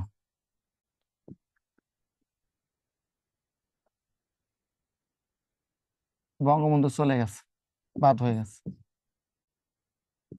ঠিক আছে, এই কটা তথ্য মনে রাখবেন। মার্চের ঘটনা থেকে 5টা তথ্য মনে রাখতে হবে।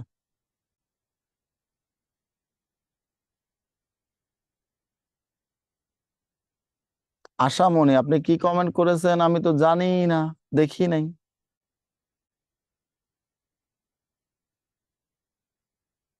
আশামণি, আপনার কমেন্ট কনে খুঁজে পাইলাম না তো। বেতার কেন্দ্রে কলা কৌশলী নিয়ে কোনো কিছু দরকার নাই, এগুলো কখনোই আসে না। এই যে এখান থেকে প্রশ্ন আসে, যদিও তারপরে বলা হয়ে থাকে যে নাও আসতে পারে এখন, কারণ এখানে ম্যাক্সিমাম শিল্পীগুলো যারা ছিলেন আওয়ামী পন্থী ছিল, এই জন্য পরীক্ষা আসার সম্ভাবনা খুবই কম। এখানে যা পড়াচ্ছেন তা 11 থেকে 20তম গ্রেডে আসার সম্ভাবনা অবশ্যই আছে, পড়ার তো কোনো চেঞ্জ নেই, আমি প্রথমে বলে দিয়েছি আপনাকে। তাহলে দেখেন, চরমপত্র পাঠ করেন কে? রম্য কথিকা ঢাকাইয়া ভাষায় চরমপত্র পাঠ করেন এম আক্তার বকুল। অথচ আপনার আমার কারোই মনে হয় জানার কথা না যে এটা পরিকল্পনা কে করেছেন, তাই না? এখানে পরিকল্পনা করেছিলেন কে? কেউ তার নাম জানি না, শুধুমাত্র কথক হিসেবে যার নাম এম আক্তার মুকুলকে আমরা চিনি সবাই। ইসলামের দৃষ্টিতে দরকার নেই, জল্লাদের দরবার এখান থেকে পড়বেন। কি জীবন্তিকা নাটিকা হিসেবে ছিলেন, এটা ইয়াহিয়া খানকে কেল্লা ফতে খান হিসেবে ফুটিয়ে তোলা হয়েছিল এটাতে, জল্লাদের দরবারে। বজ্রকণ্ঠ দরকার নেই, দৃষ্টিপাত দরকার নেই, বৈশ্বিক জনমত দরকার নেই, দর্পণও দরকার নেই। এখান থেকে 2টা 3টা পড়লেই এনাফ, এর বাইরে আসার সম্ভাবনা নেই। প্রথম 2টা পড়ে নেবেন যেগুলো দাগাই দিয়েছি, যেগুলো দাগাই দিয়েছি সে 2টা পড়ে নেবেন। আর 100% শিওর থাকতে পারেন, যদি সাধারণ জ্ঞান আসলে আসে, আমি যা পড়াচ্ছি এর মধ্যে থেকে আসবে। আমি যা পড়াচ্ছি যদি না আসে, আমাকে তারপর দিন এসে বললেন স্যার আপনি তো পড়াইছেন এগুলো কম পড়ে নাই। অর্থাৎ যা পড়িয়েছি যদি আসে, তথ্য এখান থেকে আসবে। এখন যদি দুনিয়ার বাইরে থেকে কিছু দিয়ে দেয় তাহলে আমার কিছু করার নাই, কারণ বলা যায় না জিয়াউর রহমানের শাসন থেকে কিছু দিয়ে দিতে পারে, সেটা তো আর এখানে নাই আপাতত। সো ওটার কথা আমি বলতে পারবো না, তবে এখান থেকে যেগুলো পড়াচ্ছি এগুলো পড়বেন বেশি করে। তারপর আসেন মুজিবনগর সরকার, তাই না? মুজিবনগর সরকার থেকে প্রশ্ন আসার সম্ভাবনা আমি যদি বলি যে 25%। তারপরে এখান থেকে যেটা আসতে পারে, মুজিবনগর সরকারের গুরুত্বপূর্ণ কিছু ব্যাপার আছে এখানে। মুজিবনগর সরকারকে প্রবাসী সরকার নাম দিয়ে দিতে পারে আপনাকে। আমি কোনো দলের না ভাই, আমি সবার।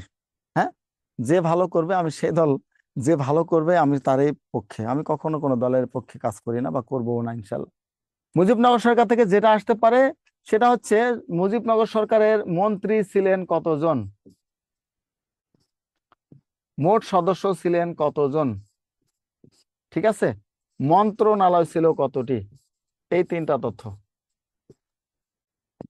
মন্ত্রী ছিলেন 4 জন, আপনারা ভুল করবেন অনেকে, মোট সদস্য হচ্ছে 6 জন। ঠিক আছে, মন্ত্রী বলতে আপনারা ভালো করে জানেন যে প্রধানমন্ত্রী থেকে শুরু করে নিচের গুলো, কিন্তু মাথা রাখবেন এটা, প্রধানমন্ত্রী থেকে শুরু করে নিচের গুলো। আর মন্ত্রণালয়ের সদস্য ছিল কতজন? 6 জন, ওই যে রাষ্ট্রপতি, উপরাষ্ট্রপতি, তারপরে 4 জন, আর মন্ত্রণালয় ছিল 12টি। এই 3টা তথ্য পড়বেন শুধু, মন্ত্রণালয় ছিল 12টি, এই 3টা তথ্যর বাইরে আর পড়ার দরকার নেই। ওকে, রবিন হাওলাদার কি বলেন এসব ভাই? আমারে অমনি দিয়ে দিলেন একটা প্লাকার্ড, হলো না তো, হলো না। হ্যাঁ, আমি বললাম তো আমি কোনো কিছুতে নাই, সো ওটা বলে লাভ নাই। আমি সবার সমালোচনা করি, আপনি আমার ফেসবুকে যদি থাকতেন দেখতে পারতেন, A to Z সবার সমালোচনা আমি করে থাকি সব সময়ের জন্য। আপনি খারাপ করলে আপনার সমালোচনা করব না, অসম্ভব, আমার দ্বারা হবে এটা। হ্যাঁ, পাস মার্কের জন্য একটা বই রচনা করতে বলেন, আচ্ছা আচ্ছা আচ্ছা। কতজনের কত প্রকার চাওয়া ভাই, কয়টা পূরণ করা যায় কোন তো? আচ্ছা, নামাজের অনেকে বিরতি চাচ্ছে, এটা একটা যৌক্তিক ব্যাপার, দিতে হবে। 8 মিনিট বিরতি দিলাম, 15 পর্যন্ত, ঠিক আছে? 8 মিনিটের মধ্যে আপনারা দয়া করে শুধু ফরজ নামাজটা পড়ছি আমি। যেই ব্যাপারগুলো আপনাদের জন্য হাইট ছিল এতদিন, হাইট বলতে যেই ব্যাপারগুলো থেকে কখনোই প্রশ্ন আসতো না, এই ব্যাপারগুলো এখন দরকার আছে। এই যে দেখেন, মুজিবনগরের সময়, মুজিবনগর সরকারে বা এভাবে আপনাদের পরীক্ষা আসতে পারে, মুক্তিযুদ্ধের সময় সেনাবাহিনীর প্রধান কে ছিল? ঠিক আছে, মুক্তিযুদ্ধের সময় সেনাবাহিনীর প্রধান কে ছিল? সেনাবাহিনীর প্রধান ছিল এম.এ.জি. ওসমানী। আর মুক্তিযুদ্ধের সময় সেনাবাহিনীর উপপ্রধান কে ছিলেন? এম এ রফ, আব্দুর রফ যেটা বলা থাকে, আব্দুর রফ, এই আব্দুর রফ কিন্তু এখনো বেঁচে আছে, আপনারা হয়তো জানেন না। আব্দুর রফ এখনো বেঁচে আছে, আসম আব্দুর রফ যেটা আমরা বলে থাকি, ইনি এখন পর্যন্ত বেঁচে আছেন, বাট আমরা তার কাছ থেকে কোনো তথ্য এখন পর্যন্ত নিতে পারি না। গত 2 দিন আগে এস ফোর্সের প্রধান, আপনারা দেখলেন এস ফোর্সের প্রধান ছিলেন কে বলেন তো? শফিউল্লাহ, তিনি মারা গেছেন, বাট তার কাছ থেকেও আমরা কোনো তথ্য নিতে পারি নাই। এটা আমাদের ব্যর্থতা, এটা আমাদের ব্যর্থতা, আমরা তার কাছ থেকে কোনো তথ্য নিতে পারি নাই। হ্যাঁ, যাক, যারা গিয়েছে গিয়েছে, যারা বেঁচে আছে তারা যা দিচ্ছে তাতে তো অবস্থা খারাপ হচ্ছে।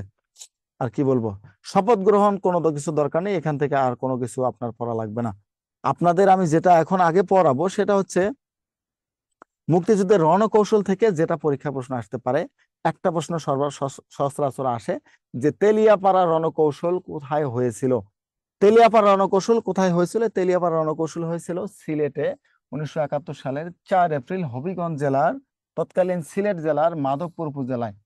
এটা মূলত কেন হয়েছিল এটা নিয়ে আসতে পারে, এটা নিয়ে আসতে পারে পরীক্ষায়। সেটা হচ্ছে তেলিয়াপাড়া রণকৌশল, সবকিছু থাকতে তেলিয়াপাড়া কেন আসলো? ওই সময় আপনারা জানেন এটা 4 এপ্রিল, অর্থাৎ 26শে মার্চ থেকে 4 এপ্রিল সাল পর্যন্ত দেশটা অরক্ষিত ছিল, কোনো শাসন ছিল না। এই শাসন না থাকার কারণে মূলত একজন একজনকে বিশ্বাস পাচ্ছিল না। আপনারা ঠিক যেমন যখন কারোর সাথে মানে কি বলে, কাউকে পছন্দ করে ফেলেন, তুমি তো আমাকে ভুলে যাবা না, আমাকে তো আমার হাত ধরে আমাকে আমার হাত ছেড়ে চলে যাবে না তো নাকি? হ্যাঁ, যাবো না তো, কখনোই যাবো না, কথা দিলাম, মরে যেতে পারি, জীবন থাকতে যাবো না, তাই না? বলেন না, বলেন তো, প্রমিস করেন না এটা? জীবন থাকতে তোমার হাত ছেড়ে আমি চলে যাবো না, মরে যেতে পারি। ঠিক আছে, তাহলে চলো প্রমিস করি। হুম, সুন্দর একটা দিন দেখে আপনারা হাতে হাত রেখে প্রমিস করে ফেলেন। ঠিক আছে, আজকে থেকে কথা দিলাম, আমার আমার জীবন থাকতে আমি তোমাকে কখনোই ভুলে যাব না। সবগুলো করেন এটা, সবাই করেন এটা, যারা জীবনে করছেন এগুলো। বাট কয়জন কয়জনকে মনে রাখছেন ভাই? 99 জন হাত ছেড়ে চলে যায়, 99 জন। একজন যদিও থাকে তারপরও সংসার জীবনে মারামারি ছাড়া আর কিছু নেই আল্লাহর রহমতে। তো তাহলে কি হলো? প্রমিস করা হয়, খুবই প্রমিস করা হয়, কিন্তু কয়জনে ধরে রাখে? কয়জন কাকে ধরে রাখে? শুধুমাত্র মুখে মুখে প্রমিস করে, পরে যখন বলে ঠিক আছে চলো, ট্রেন থেকে ঝাঁপ দেয়, রেল ব্রিজ থেকে ঝাঁপ দেয়, একজনের হাত আরেকজন ছেড়ে দিয়ে চলে যায়, তুমি মরে গেলা আর সে বেঁচে থাকলো, বেঁচে থাকলো না। আর এদিকে তোমার কি অবস্থা? ছেলে বেকার, কিছু হচ্ছে না, মেয়ের জন্য ভালো একটা ঘর চলে আসছে, বাবা বলতেছে মা এই যে এত সুন্দর একটা ছেলে, এত সুন্দর ঘর, ওর কাছে গেলে কি পাবি হ্যানত্যান। আপনার যে সাজানো গোছানো সেই 7 বছর 8 বছরের সংসার, যাকে ছাড়া ভাত পর্যন্ত খাইতেন না, ফোন না দিলে ঘুম ভাঙতো না, হুম? তাকে সুন্দর করে বলতেন ঠিক আছে বাবা, তুমি যা মনে করো সেটাই করো। এখন ছেলে এদিকে কান্নাকাটি করে ফোন দিল তোমারে, আর আপনি বললেন যে আমাকে ক্ষমা করে দাও, আমি কিচ্ছু করার নেই আমার, এখানে বাবা মা মানে আমাকে বন্দি করে এটা করে দিল, তুমি আমাকে ভুলে যাও। শেষ, সবকিছু শেষ, 10 বছর 8 বছরের সবকিছু শেষ। ছেলের এদিকে কান্নাকাটি করে টরে অবস্থা খারাপ, নিকোটিনের ধোঁয়ায় জীবন শেষ, লাঞ্চ কলিজার সব ধ্বংস, চাকরি জীবনও শেষ, চাকরি আর হলো না, এদিকে মেয়ে ঠিকই সুখে শান্তিতে সংসার করে, তাই না? আমি বলেছিলাম না একদিন আপনাদের যে ভালোবাসা না পেয়ে অনেক পুরুষেই রয়ে গেছে চিরকুমার, ভালোবাসা না পেয়ে একটি রমণী নেই যে কখনো পাতেনি সংসার, বুকের ভিতর হাহাকার নিয়ে মরে গেছে কত দেবদাস, শত পার্বতী সুখে করে গেছে স্বামীর বসবাস। কেন, এটা কি এমনি এমনি আসছে? কোনো রমণীই নেই যে কখনো সংসার করেনি, কিন্তু অনেক দেবদাস জীবনে শেষ করে দিয়েছে পার্বতীর জন্য। অনেক ছেলে বুকের ভিতর হাহাকার নিয়ে মরে গেছে, আর একটা রমণী নেই যে কখনো পাতেনি কোনো সংসার, মানে সংসার পেতেই আছে। তারপর কি, শত শাহজাহান গড়েছে মমতাজ স্তম্ভ, কোন মমতাজে গড়েনি শাহজাহান স্তম্ভ, শুধু দেখাতে পেরেছে মিথ্যে প্রেমের দম্ভ। এটা সারা জনম হয়েছে না? এটা হয়েছে না? এটাই হয়ে আছে। সো এটা বুঝতে হবে, অর্থাৎ আবেগ দিয়ে জীবন চলে না, আবেগকে কখনোই জীবনের সাথে রিলেট করা যাবে না। শত শাহজাহান শুধু না, শত পার্বতী না, দেবদাস না, আমির খসরু, শিরি ফরহাদ, শিরির জন্য ফরহাদ জীবন শেষ করে দিয়েছিল। সিরি ফরহাদ দেখেছেন, শুনেছেন, আপনারা জানেন, সবাই দেখেছেন, তাই না? টাইটানিকের রোসের জন্য জ্যাক জীবন শেষ করে দিয়েছিল। সেই দ্য ট্রয় মুভির হেলেনের জন্য পুরো ট্রয় মুভি ধ্বংস হয়ে গেছিল। হয়েছে না? অবশ্যই হয়েছে। এরপর আরো বেশ কিছু আছে, আপনারা জানেন জীবনে, মানে এরকম আমরা দেখেছি। লাইলি মজনু, লাইলির জন্য মজনু পাগল হয়ে গিয়েছিল।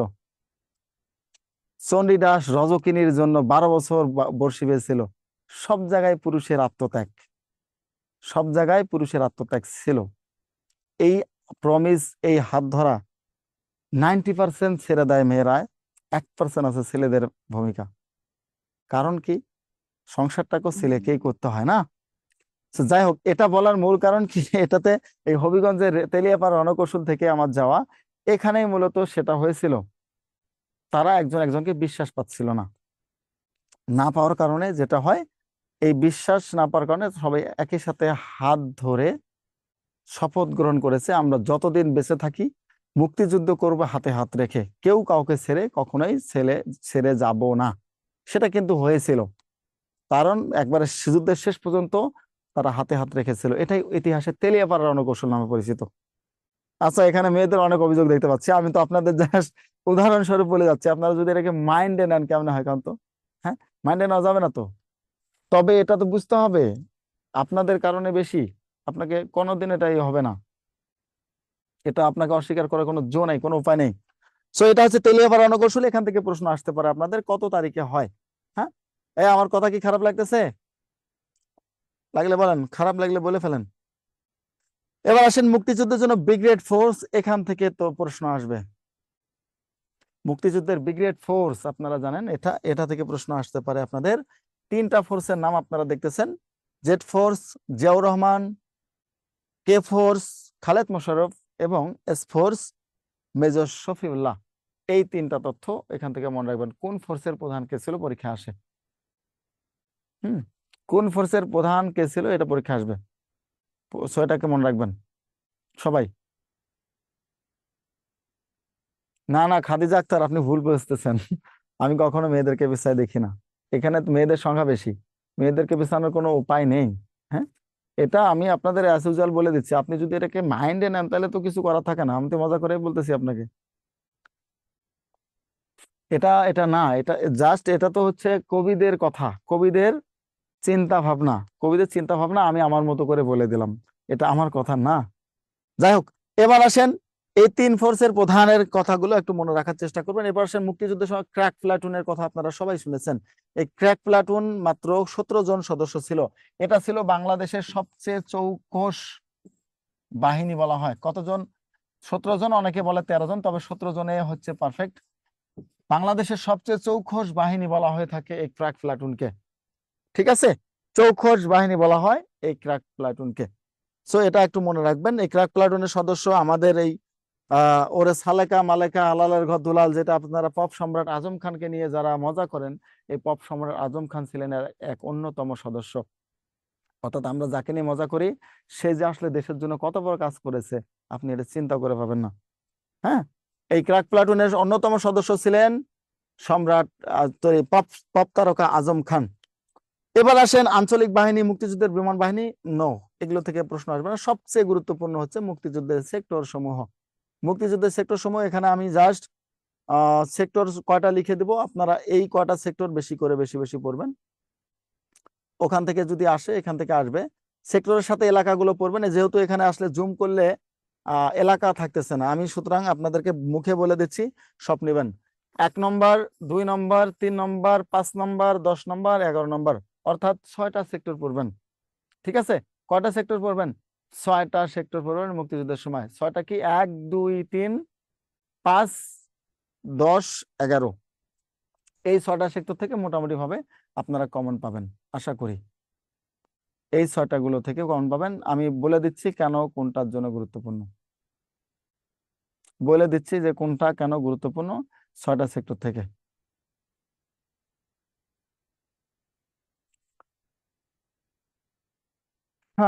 আপনাদের কমেন্ট আর নিতে পারতেছে না, খালি সবাই মন খারাপের কমেন্ট করতেছেন। আচ্ছা, 1 নম্বর সেক্টর কেন গুরুত্বপূর্ণ? জিয়াউর রহমান এখানে যুদ্ধ করেছেন। 2 নম্বর সেক্টর কেন গুরুত্বপূর্ণ? মেজর খালেদ মোশাররফ এখানে যুদ্ধ করেছেন। 3 নম্বর সেক্টর কেন গুরুত্বপূর্ণ? শফিউল্লাহ, অর্থাৎ এখানে জেড ফোর্সের প্রধান, এখানে কে ফোর্সের প্রধান এবং এখানে এস ফোর্সের প্রধান যুদ্ধ করেছিলেন। এটা একটা জিনিস। এরপর 2 নম্বর সেক্টর আরো কেন গুরুত্বপূর্ণ? 2 নম্বর সেক্টর আরো গুরুত্বপূর্ণ হচ্ছে এখানে সিতারা বেগম যুদ্ধ করেছে, যে এলাকার সহ পড়বেন। এখানে 2 নম্বর সেক্টরে যুদ্ধ করেছেন কে? সিতারা বেগম। এই জন্য 2 নম্বর সেক্টর গুরুত্বপূর্ণ বেশি। হ্যাঁ, এই জন্য 2 নম্বর সেক্টর গুরুত্বপূর্ণ বেশি। মেজর ডালিমকে নিয়ে প্রশ্ন আসবে না, চিন্তা নিয়েন না। মেজর ডালিমকে নিয়ে কখনো প্রশ্ন আসবে না, এটা শিওর থাকতে পারেন। অযথা মেজর ডালিমকে নিয়ে ভাবার কোনো কারণ নাই। মেজর শওকত আলী 5 নম্বর যুদ্ধ করেছেন। পাশাপাশি এখানে আরো একটা গুরুত্বপূর্ণ হচ্ছে কাকন বিবির নাম আপনারা সবাই শুনেছেন। এই কাকন বিবি বা মুক্তি বেটি নামে পরিচিত যিনি ছিলেন, কাকন বিবি এই সেক্টরে যুদ্ধ করেছেন। এই জন্য এটা গুরুত্বপূর্ণ। কে? কাকন বিবি। এটা পড়ে নেবেন এখান থেকে 5 নম্বর সেক্টর। তাহলে 1 2 3 5, আর একটা পড়বেন 10 নম্বর এবং 11 নম্বর। এটা লেখা হলে আমি 10 এবং 11 নম্বর আপনাদের দেখাবো। 10 নম্বর এবং 11 নম্বর পড়ে নেবেন।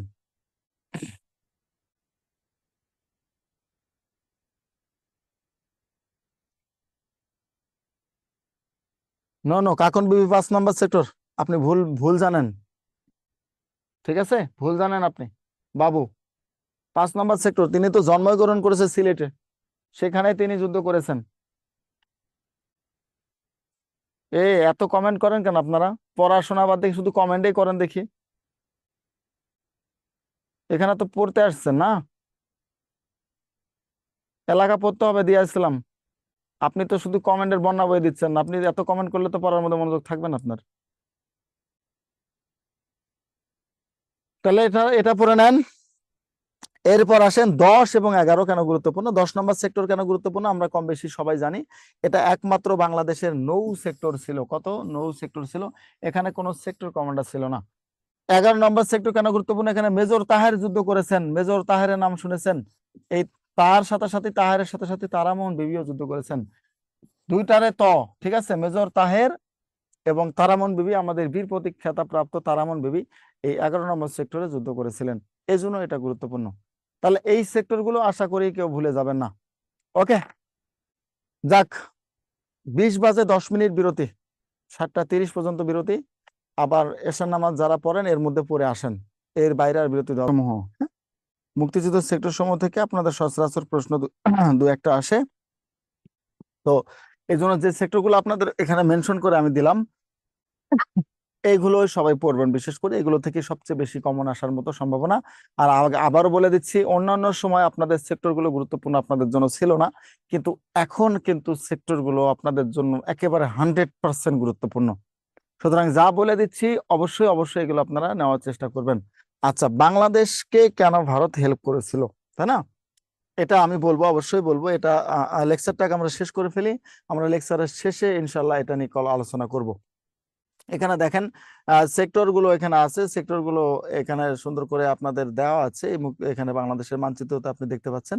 এই মানচিত্র থেকেই মোটামুটি আপনাদেরকে বোঝানো সম্ভব যে কিভাবে কেন বাংলাদেশকে ভারত হেল্প করেছিল। আমি অবশ্যই বোঝাবো, যেহেতু কথা দিয়েছি। জাস্ট কেন হেল্প করেছিল এর মধ্যে তো অথেন্টিক কোনো তথ্য নেই, তবে আই গেস দ্যাট আমি অনেকগুলো বই পড়ার মাধ্যমে ব্যাপারটা নিয়ে একটু ক্লিয়ার হয়েছি যে কেন হেল্প করেছিল। শুধুমাত্র নট অনলি চিকেন নেক, অনেক কিছু নিয়ে হেল্প করা হয়েছে, আপনারা হয়তো জানেন। যারা আমার লাইভটা দেখেছেন এর আগে তারা কিছুটা মোটামুটি জানার কথা। যারা দেখেননি তারা আমি আশা করি যে আজকে নিয়ে মোটামুটি একটু জানবেন যে কেন হেল্প করেছিল।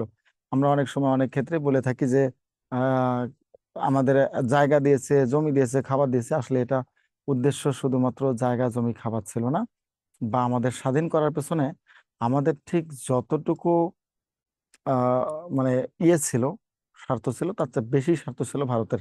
তো সেটা নিয়ে একটু জাস্ট আলোচনা করার চেষ্টা করব। এটা লেকচারটা আগে শেষ করে নেই, তারপর বিভিন্ন অপারেশন গুলো যেখানে আপনাদের এখানে দেখতে পাচ্ছি, বিভিন্ন অপারেশনের মধ্যে আপনারা যেটা পড়বেন, যে অপারেশন সার্চলাইট তো অবশ্যই পড়ে ফেলেছেন। এরপর এখান থেকে যেটা পড়বেন অপারেশন বিগ বাট, এখন আর পড়ার দরকার নেই। অপারেশন জ্যাকপট পড়বেন, ঠিক আছে? অপারেশন জ্যাকপট পড়বেন। এটা হচ্ছে গেরিলা অপারেশন যেটা বলা হয়ে থাকে, অপারেশন জ্যাকপট। এটা এখান থেকে পড়ে নেবেন আপনারা একটা মাত্র। এটা হচ্ছে নৌ সেক্টর পরিচালিত বাংলাদেশের নৌবাহিনীরা যে অপারেশনটা মূলত চালিয়েছিল, এটাকে বলা হয় অপারেশন জ্যাকপট। আর এই জ্যাকপটের আর তেমন কিছু দরকার নেই আপনাদের এখান থেকে পড়ার, শুধুমাত্র নৌবাহিনী কর্তৃক যে অপারেশন সেটাকেই বলা হয় অপারেশন জ্যাকপট, এটা মনে রাখবেন। আর এদিকে বলি যদি অপারেশন ক্লো ফ্লাইট, এই ফ্লাইট মানে তো বোঝাই যাচ্ছে যে বিমান বাহিনী কর্তৃক যে অপারেশন করা হয়েছিল এটা হচ্ছে অপারেশন ক্লো ফ্লাইট। চেঙ্গিস খান টান এগুলো পরীক্ষা আসার সম্ভাবনা নেই এবং আসবেও না, চিন্তা মুক্ত থাকতে পারেন। শুধুমাত্র ক্লো ফ্লাইট এবং জ্যাকপট এই দুটো অপারেশনকে এখান থেকে পড়ে নেবেন আপনারা এনটিআরসি এর জন্য। এরপর আপনাদের জন্য সবচেয়ে যেটা গুরুত্বপূর্ণ বীর মুক্তিযোদ্ধা, মানে আমরা যদি বলি যে বীরশ্রেষ্ঠ পরিস্থিতি থেকে শুরু করে আমাদের যেটা পরীক্ষা সচরাচর আছে বিদেশিদের ভূমিকার মধ্যে ভারতের যে ভূমিকা এটা আপনি স্কিপ করে যেতে পারেন। বিদেশিদের ভূমিকা গুলো আমি আপনাদের দাগিয়ে দেবো যেগুলো পড়তে হবে আপনাদের। প্রথমে হচ্ছে বীর প্রতীক ওডারল্যান্ডকে পড়ে নেবেন। উইলিয়াম ওডারল্যান্ড যেটাকে বলা আব্রাহাম সাইমন ওডারল্যান্ড, তার নাগরিকত্ব ছিল অস্ট্রেলিয়ার এবং জন্মস্থান ছিল নেদারল্যান্ড। এটা আপনাদের দেখার দরকার না, শুধুমাত্র ওডারল্যান্ড হচ্ছে কোন দেশের নাগরিক ছিলেন, অস্ট্রেলিয়ার নাগরিক ছিলেন, কিন্তু জন্মগ্রহণ করেছিলেন নেদারল্যান্ডে। তবে আপনাদের পড়তে হবে অস্ট্রেলিয়া হিসেবেই, অস্ট্রেলিয়াকে মনে রাখবেন। ইন্দিরা গান্ধী আপাতত দরকার নেই, ইন্দিরা গান্ধী আপাতত দরকার নেই পরীক্ষার জন্য। জে এফ জাকব দরকার নেই। এই যে কনসার্ট ফর বাংলাদেশটাকে পড়ে নেবেন একটু। কনসার্ট ফর বাংলাদেশে 4 জন কাজ করেছিল আপনারা জানেন, Ravi Shankar, George Harrison, Bob Dylan এবং বব ডিলানে 3 জন মিলে কনসার্ট ফর বাংলাদেশ করেছিল, যেখানে যদিও এটা পরীক্ষা কখনো আসবে না তবে তৎকালীন সময়ের $2,43,000 উঠেছিল, খুব অনেক বেশি ওই সময়ের জন্য। $2,43,000 খুবই বেশি, একেবারে ছোট টাকা না এটা, ওই সময়ের জন্য একটা বিগ অ্যামাউন্ট উঠেছিল আমাদের মুক্তিযুদ্ধের জন্য। এবং এটা ইউনিসেফের মাধ্যমে মূলত বাংলাদেশে পাঠিয়ে দেওয়া হয়েছিল এই কনসার্ট ফর বাংলাদেশের মাধ্যমে। তাহলে কি পরিমাণ কাজ করেছে একবার খেয়াল করেছেন? আমি আপনি গান গেয়ে কয় টাকা জোগাড় করতে পারবো? কোন শিল্পী আছেন নাকি এখানে?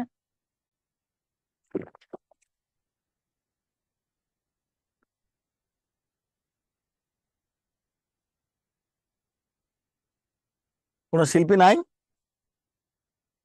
আচ্ছা যাক, শিল্পী থাকলে গান শুনতাম। কে শিল্পী দেখি? আমি বলেছি একজন, কে সে মহান ব্যক্তি? বাবু ভাই আপনি শিল্পী?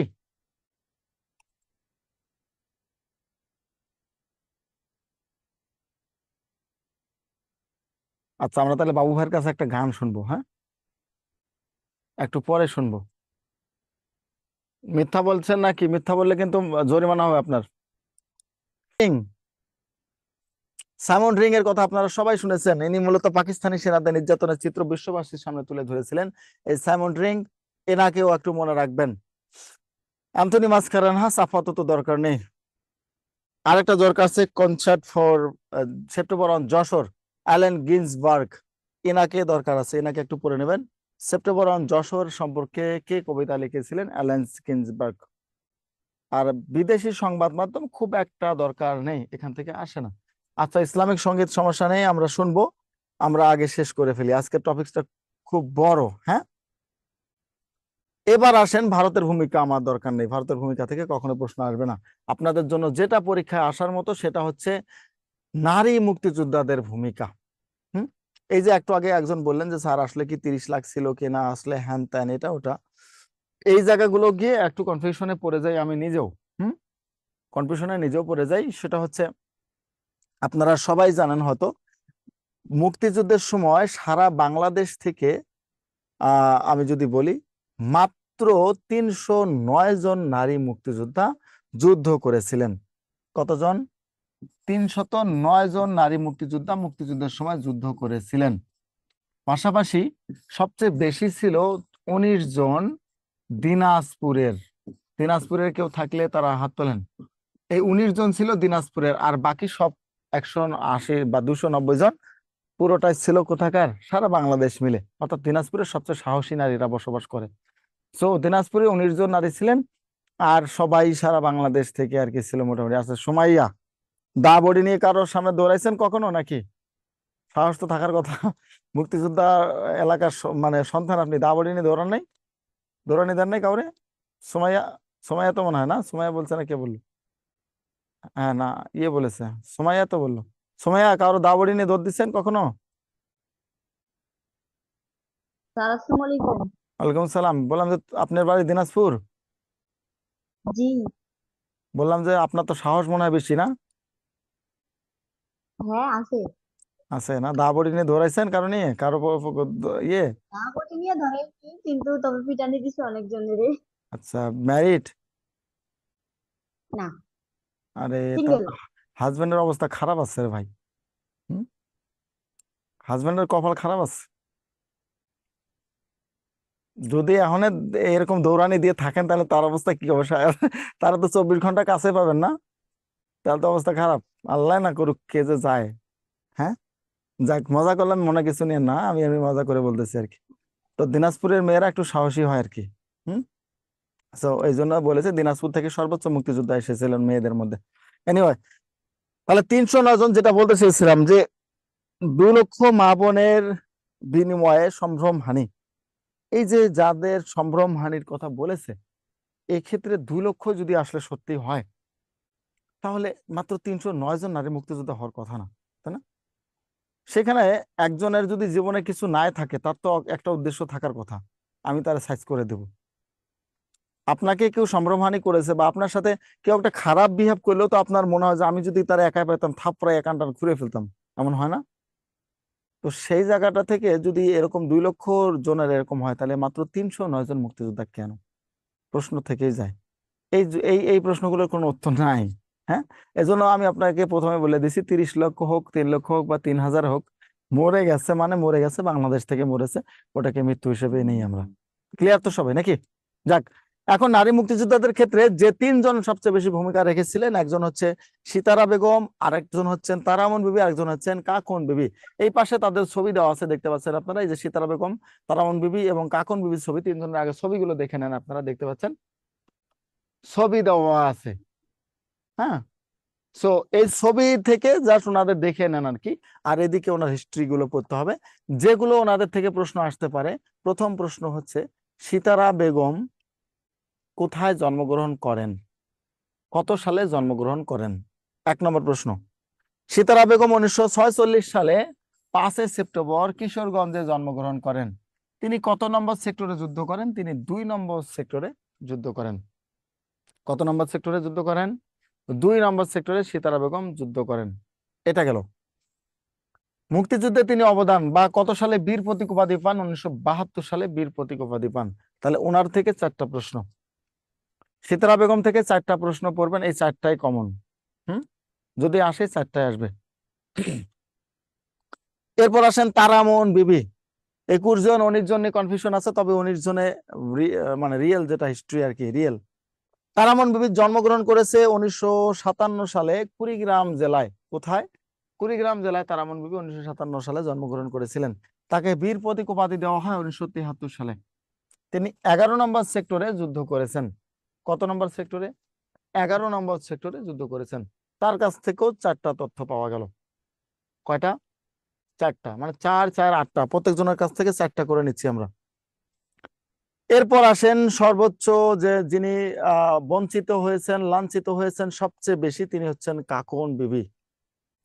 তিনি কে? এই কাকন বিবি সবচেয়ে বেশি বঞ্চিত হয়েছেন এবং লাঞ্ছিত হয়েছেন সবচেয়ে বেশি। আমরা জানি না কেন তার গেজেটটা প্রকাশ করা হয়নি। কাকন বিবি দেখেন, তিনি মূলত জন্মগ্রহণ করেছেন কোথায়? সিলেটে। সিলেটের সুনামগঞ্জে কাকন বিবি জন্মগ্রহণ করেছিলেন। এটা এক জায়গায় মনে রাখবেন। তার কত সালে জন্মগ্রহণ করেছেন এরকম কোনো তথ্য পাওয়া যায়নি। বাংলাদেশের সুনামগঞ্জে তিনি জন্মগ্রহণ করেছেন। তিনি ভারতের খাসিয়া পাহাড়ে বাস করতেন। কোথায়? ভারতের খাসিয়া পাহাড়ে বসবাস করতেন। পাশাপাশি তিনি মুক্তি বেটি নামে পরিচিত ছিলেন। কি নামে? মুক্তি বেটি নামে পরিচিত ছিলেন কাকন বিবি। আর যুদ্ধ করেছেন কয় নম্বর সেক্টরে? 5 নম্বর সেক্টরে। 97 সালে তাকে বীর প্রতীক উপাধি দেওয়া হয়, কিন্তু গেজেট দেওয়া হয়নি। কি দেওয়া হয়নি? গেজেট দেওয়া হয়নি, বীর প্রতীক উপাধি তাকে দেওয়া হয়েছিল। কেন বীর প্রতীক উপাধি দিলেন আর কেনই বা গেজেট দিলেন না? এটা জাস্ট এক প্রকার প্রতারণা না? হয়রানি না? হয়রানি না? হয়রানি। কিন্তু এই হয়রানিটা তার সাথে করা হয়েছিল। হয়রানিটা তার সাথে করা হয়েছিল। আমি মুখে বলে যাচ্ছি, স্ক্রিন ক্লিয়ার দিয়ে কি করেন আপনি? এরপর আসেন, তিনি পরবর্তী সময় বিবাহ বন্ধনে আবদ্ধ হন এবং মুসলমান হয়ে যান। তিনি 20টি যুদ্ধে অংশগ্রহণ করেছিলেন, 20টা যুদ্ধে। মুসলমান হন, হওয়ার পরে তার নাম হয় নূরজাহান বেগম। কি হয়? নূরজাহান বেগম, মুসলমান হওয়ার পর তার নাম কি হয়? নূরজাহান বেগম। কেন? তিনি ইসলাম ধর্ম গ্রহণ করলে কি উপাধি পাওয়ার যোগ্য না? কি বলেন এসব? মুসলমান হয় দেয়নি কে বলেছে? বাবু ভাই। কেন দেয়নি মুসলমান হওয়ার কারণে? এখন বঙ্গবন্ধুর হত্যাকারী হচ্ছে মেজর ডালিম, কর্নেল রশিদ আর মেজর রাশেদ, তার জন্য কি তার উপাধি কেড়ে নিতে হবে? কোথায় পেয়েছেন এটা? কোথায় পেয়েছেন? কারো অতীত কৃতকর্মের জন্য বর্তমান কৃতকর্ম মানে জন্য অতীত কৃতকর্ম কখনো দায়ী হয়? অসম্ভব। এটা জগা খিচুড়ি নিয়ম। জি, আগের সরকার এটা করেছে, আবার এই চিন্তা করিয়েন না আবার আগামী 2-3 বছরের মধ্যে তার উপাধিটা ফেরত পাবে সে। বুঝেন নাই? যৌক্তিক জিনিসটাতে তাকে বঞ্চিত করা হয়েছে যুগের পর যুগ। তিনি দুনিয়াতে নেই, কিন্তু তার আফসোস নিয়ে তাকে মরতে হয়েছে। সবচেয়ে বেশি লাঞ্ছিত হয়েছেন এই মেয়েটা, সবচেয়ে বেশি লাঞ্ছিত হয়েছেন। 20টা সম্মুখ যুদ্ধে অংশগ্রহণ করেছিলেন। ছেলে খেলা মনে করেন? গুলির শব্দ শুনলে মেয়েরা হাড়ির নিচে যা পালায়, চৌকি নিচে যা পালায়, খাটের নিচে যা পালায়, সেই মেয়ে গুলির শব্দ শোনা কেন? গুলির সাথে যুদ্ধ করেছেন সারা বছর। সেই মহিলাকে এটা কেড়ে নেওয়া কি খুব যৌক্তিক মনে হয়েছে আপনার কাছে? অসম্ভব।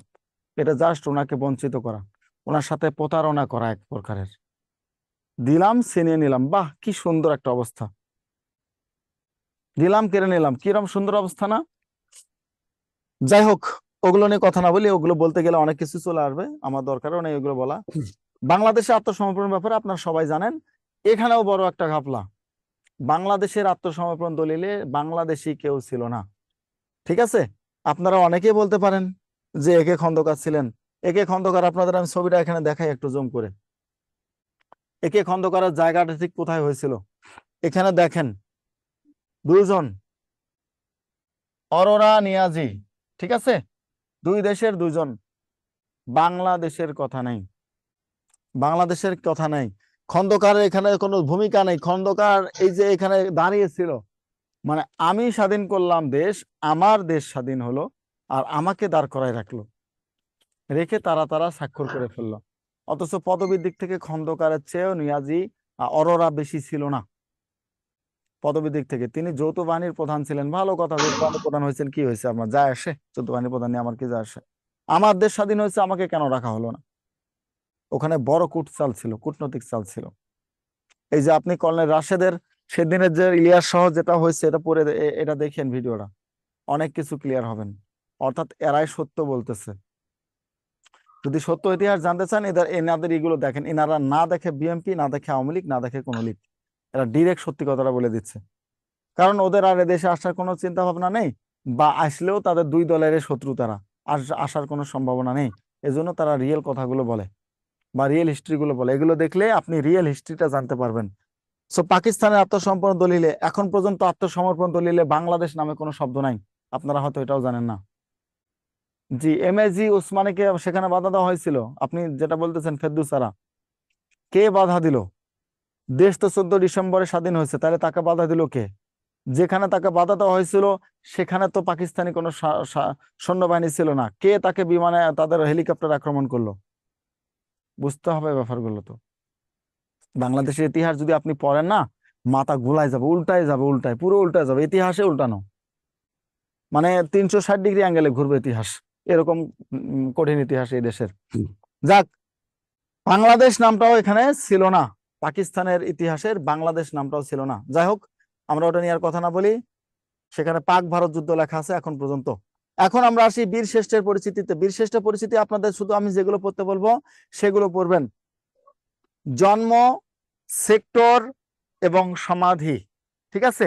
জন্ম, সেক্টর, সমাধি, তিনটা পড়বেন। জন্ম, সেক্টর, সমাধি। ল্যান্স নায়েক মুন্সি আব্দুর রউফ। জন্ম পড়বেন, সেক্টর পড়বেন, সমাধি পড়বেন, প্রত্যেক জনেরই। ল্যান্স নায়েক মুন্সি আব্দুর রউফের জন্ম পড়বেন, সমাধি পড়বেন, সেক্টর পড়বেন। প্রথমে ল্যান্স নায়েক মুন্সি আব্দুর রউফ। এরপর আসেন 2 নম্বরে সিপাহী মোস্তফা কামাল। সিপাহী মোস্তফা কামাল, এটা হচ্ছে 1947 সালে জন্ম। সেক্টর হচ্ছে 2 নম্বর সেক্টর, যুদ্ধ করেছেন। সমাধি হচ্ছে ব্রাহ্মণবাড়িয়া আখাউড়ায় দরুইন গ্রামে। আপনাদের পরীক্ষা এগুলো আসে, পরীক্ষায় এগুলো আসে, এগুলো তিনটা পড়তে হবে। তারপর আসেন 3 নম্বরে মতিউর রহমান। একমাত্র বীরশ্রেষ্ঠ যিনি কোনো প্রকার যুদ্ধ না করেই বীরশ্রেষ্ঠ উপাধি পেয়েছেন তিনি হচ্ছেন মতিউর রহমান, ফ্লাইট লেফটেন্যান্ট মতিউর রহমান। জন্ম 1941 সালে, পদবি নেই, পদবী ফ্লাইট লেফটেন্যান্ট ছিল। তিনি সেক্টর হিসেবে তিনি সেক্টরে ছিলেন না, তিনি মূলত তার যুদ্ধ বিমান ছিনতাই করে আনার সময় তার সহযোগীর সাথে, মানে তার সহযোগীকে তিনি রুমাল জাতীয় কিছু একটা দিয়ে অবশ করে ফেলেছিলেন, বেহুশ করে ফেলেছিলেন, অজ্ঞান করে ফেলে বিমানে আসতে গিয়ে রাস্তায় তার সহযোগী জেগে যায় এবং সেখানে তারা দুজনে ধস্তাধস্তি করে দুজনেই মাটিতে পড়ে যায়। আর এটা ভারত থেকে অল্প কিছু দূরে ছিল, আর হয়তো 2 মিনিটের মতো আসতে পারলেই হয়তো বাংলার ইতিহাসটা একটু অন্যরকম হতে পারতো। যাই হোক, সেখানে ধস্তাধস্তির এক পর্যায়ে দুজনে পড়ে মারা যায় এবং এই মতিউর রহমানের লাশ 2006 সাল পর্যন্ত পাকিস্তানে ছিল। পরবর্তীতে বাংলাদেশ পাকিস্তানের সাথে লিয়াজু করে এটা নিয়ে আসেন। এরপর এপাশে যদি আমরা দেখি আর কি আছে পরীক্ষা আসার মতো, মানে আরগুলো যারা যারা আছেন আমরা একটু দেখার চেষ্টা করি। এটা তো মতিউর রহমান। চলচ্চিত্র তাকে নিয়ে একটা হচ্ছে অস্তিত্বে আমার দেশ, হ্যাঁ চলচ্চিত্রে এটা, এই ছবিটাও এখন আর দেখায় না। এই ছবিটা আগে দেখাইতো, খুব আগে, অনেক আগে দেখাইতো, এই ছবিটা এখন আর দেখায় না। এই সরকার এসে আর একদিন ওই ছবিটা টিভিতে দেওয়া হয়নি বা কোথাও দেওয়া হয়নি। কেন দেয়নি সরকার জানে, তবে আপনারা চাইলে দেখে নিতে পারেন। এরপর আসেন নূর মোহাম্মদ শেখ, ল্যান্স নায়েক নূর মোহাম্মদ শেখ। আপনাদের কারা আনমিউট করা আছে নাকি? ল্যান্স নায়েক নূর মোহাম্মদ শেখের কথা বলা আছে। তার জন্ম হচ্ছে যদি আমরা বলি 1936 সালে নড়াইল জেলায় সেক্টর 8 নম্বর সেক্টরে তিনি যুদ্ধ করেছেন। কার কার ক্লাস? আমার তো ক্লাস আছে। কোন জন্য? সমাধি হচ্ছে যশোরের শার্শা উপজেলার কাশীপুর গ্রামে। শার্শা উপজেলার কোথায়? কাশীপুর গ্রামে। এটা পড়ে নেবেন এখান থেকে। তারপরে যদি আমরা দেখি আর কি আছে আপনাদের এখান থেকে বীরশ্রেষ্ঠদের জন্য, সিপাহী হামিদুর রহমানকে পড়ে নেবেন। সিপাহী হামিদুর রহমান জন্ম উপরে আছে, জন্ম থেকে পড়বেন সেক্টর 4 নম্বর। এবং মৃত্যু যদি আমরা বলি, সমাধি হচ্ছে ভারতে, তিনি তার দেহ ছিল 2007 সালে সেটাকে নিয়ে আসা হয়। এরপর আসেন রুহুল আমিন, একমাত্র মুক্তিযোদ্ধা যার লাশ খুঁজে পাওয়া যায়নি। এটা হচ্ছে রুহুল আমিন। 1935 সালে তিনি জন্মগ্রহণ করেন, সেক্টর হচ্ছে 10 নম্বর।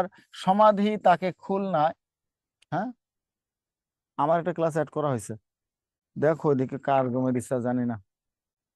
আরে নতুন অ্যাড করা হয়েছে 7টার দিকে, কথা বলে দেখো। তাহলে এটা হচ্ছে সমাধি কোথায়? বঙ্গোপসাগরে তাকে সলিল সমাধি দেওয়া হয়।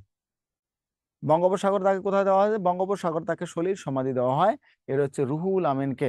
তার লাশকে খুঁজে পাওয়া যায়নি। কি পরিমাণ ত্যাগ স্বীকার করেছে চিন্তা করেছেন? লাশ আর খুঁজে পাওয়া যায়নি। এনাদের ব্যাপারে পড়তে গেলে আমাদের নিজেদের কি মনে হয়? আমাদের নিজেদের কোনো কিছুই মনে হয় না। এরপর আসেন ক্যাপ্টেন মহিউদ্দিন জাহাঙ্গীর, জন্মগ্রহণ করেছে 1949 সালে, সেক্টর হচ্ছে 7 নম্বর সেক্টরে তিনি যুদ্ধ করেন। এবং বীরশ্রেষ্ঠদের মধ্যে সর্বশেষ শহীদ হন কে? মহিউদ্দিন জাহাঙ্গীর। ঠিক আছে, বীরশ্রেষ্ঠদের মধ্যে সর্বশেষ শহীদ হয় মহিউদ্দিন জাহাঙ্গীর, ক্যাপ্টেন মহিউদ্দিন জাহাঙ্গীর। এরপর আসেন আরেকজন শুধুমাত্র আছে আপনাদের এখানে, বীরশ্রেষ্ঠদের নামে গ্রাম কখনোই আসেনি, হ্যাঁ চাঁপাইনবাবগঞ্জের ছোট সোনা মসজিদে তার সমাধি দেওয়া হয়েছে। চাঁপাইনবাবগঞ্জের ছোট সোনা মসজিদে তার সমাধি দেওয়া হয়েছে। আর মোটামুটি এগুলোই। এর বাইরে যেটা আছে আপনারা একটু পড়ে নেওয়ার চেষ্টা করবেন। মুক্তিযুদ্ধ বিষয়ক বিভিন্ন যে গ্রন্থগুলো আছে, বিভিন্ন যে বিষয়গুলি আছে, অন্যান্য বিষয়গুলি, এগুলো একটু পড়ে নেওয়ার চেষ্টা করবেন। এগুলো খুব একটা আপাতত এই পরীক্ষার জন্য না, আমি আপনাদের যা গুরুত্বপূর্ণ সেগুলো অলরেডি পড়িয়ে দিয়েছি। এগুলো একবার করে জাস্ট পড়ে নেবেন, সবাই একবার করে পড়ে নেবেন। মুক্তিযুদ্ধ বিষয়ক যেগুলো, এইগুলো পড়ার গুরুত্বপূর্ণ না, যেটা আপনাদের জন্য গুরুত্বপূর্ণ আমি বলে দিচ্ছি। এই যে এগুলো পড়ে নেবেন, ভিভিআই, হ্যাঁ এগুলো ভিভিআই আপনাদের জন্য, মুক্তিযুদ্ধ বিষয়ক বিভিন্ন গ্রন্থ এবং যা কিছু আছে প্রকাশনা, এগুলো পড়ে নেবেন সব। এগুলো গুরুত্বপূর্ণ পরীক্ষার জন্য আপনাদের। প্রকাশনা বা গ্রন্থগুলো এখান থেকে গুরুত্বপূর্ণ পড়ে নেবেন। সলিল সমাধি মানে পানিতে সমাধি দেওয়া হয়। পানিতে বলতে পানি মানে সলিল, সমাধি মানে পানিতে, মানে তাকে কি করা হয়? ভাসিয়ে দেওয়া হয়। তিনি আর কোথায় গেছেন, তার লাশ কি হয়েছে কেউ জানে না। এইটা হচ্ছে সলিল সমাধি। এরপর যদি দেখি আর কি আছে আপনাদের পড়ার মতো, আম, এই যে এটা পড়ে নেবেন, পরমাণু চিত্রগুলো পরীক্ষায় আসে। পরমাণু চিত্র, উপন্যাস এবং পূর্ণদৈর্ঘ্য কাহিনী প্রত্যেকটা গুরুত্বপূর্ণ আপনাদের জন্য। এটা এটা এবং এটা এটা একটা বাদ দিয়েন না। শুধু এনটিআরসি না, অন্যান্য পরীক্ষার জন্য খুবই গুরুত্বপূর্ণ। অন্যান্য পরীক্ষা এসে যেতে পারে আপনাদের এটা থেকে।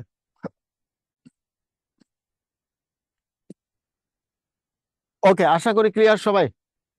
বড় টপিকস তো। আচ্ছা, আপনাদের ভারত কেন হেল্প করেছিল সময় আজকে নেই।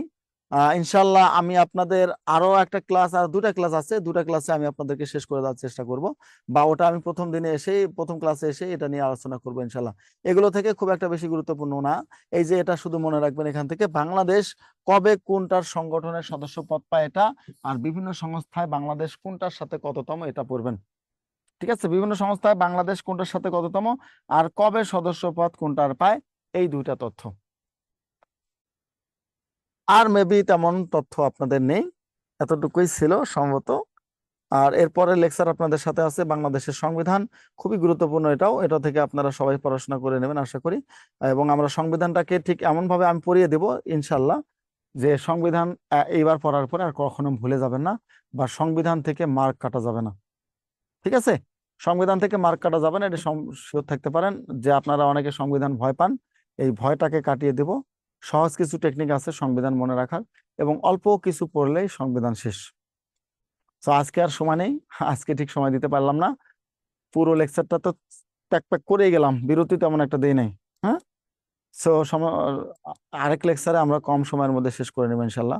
ভালো থাকবেন সবাই, সুস্থ থাকবেন। আল্লাহ হাফেজ।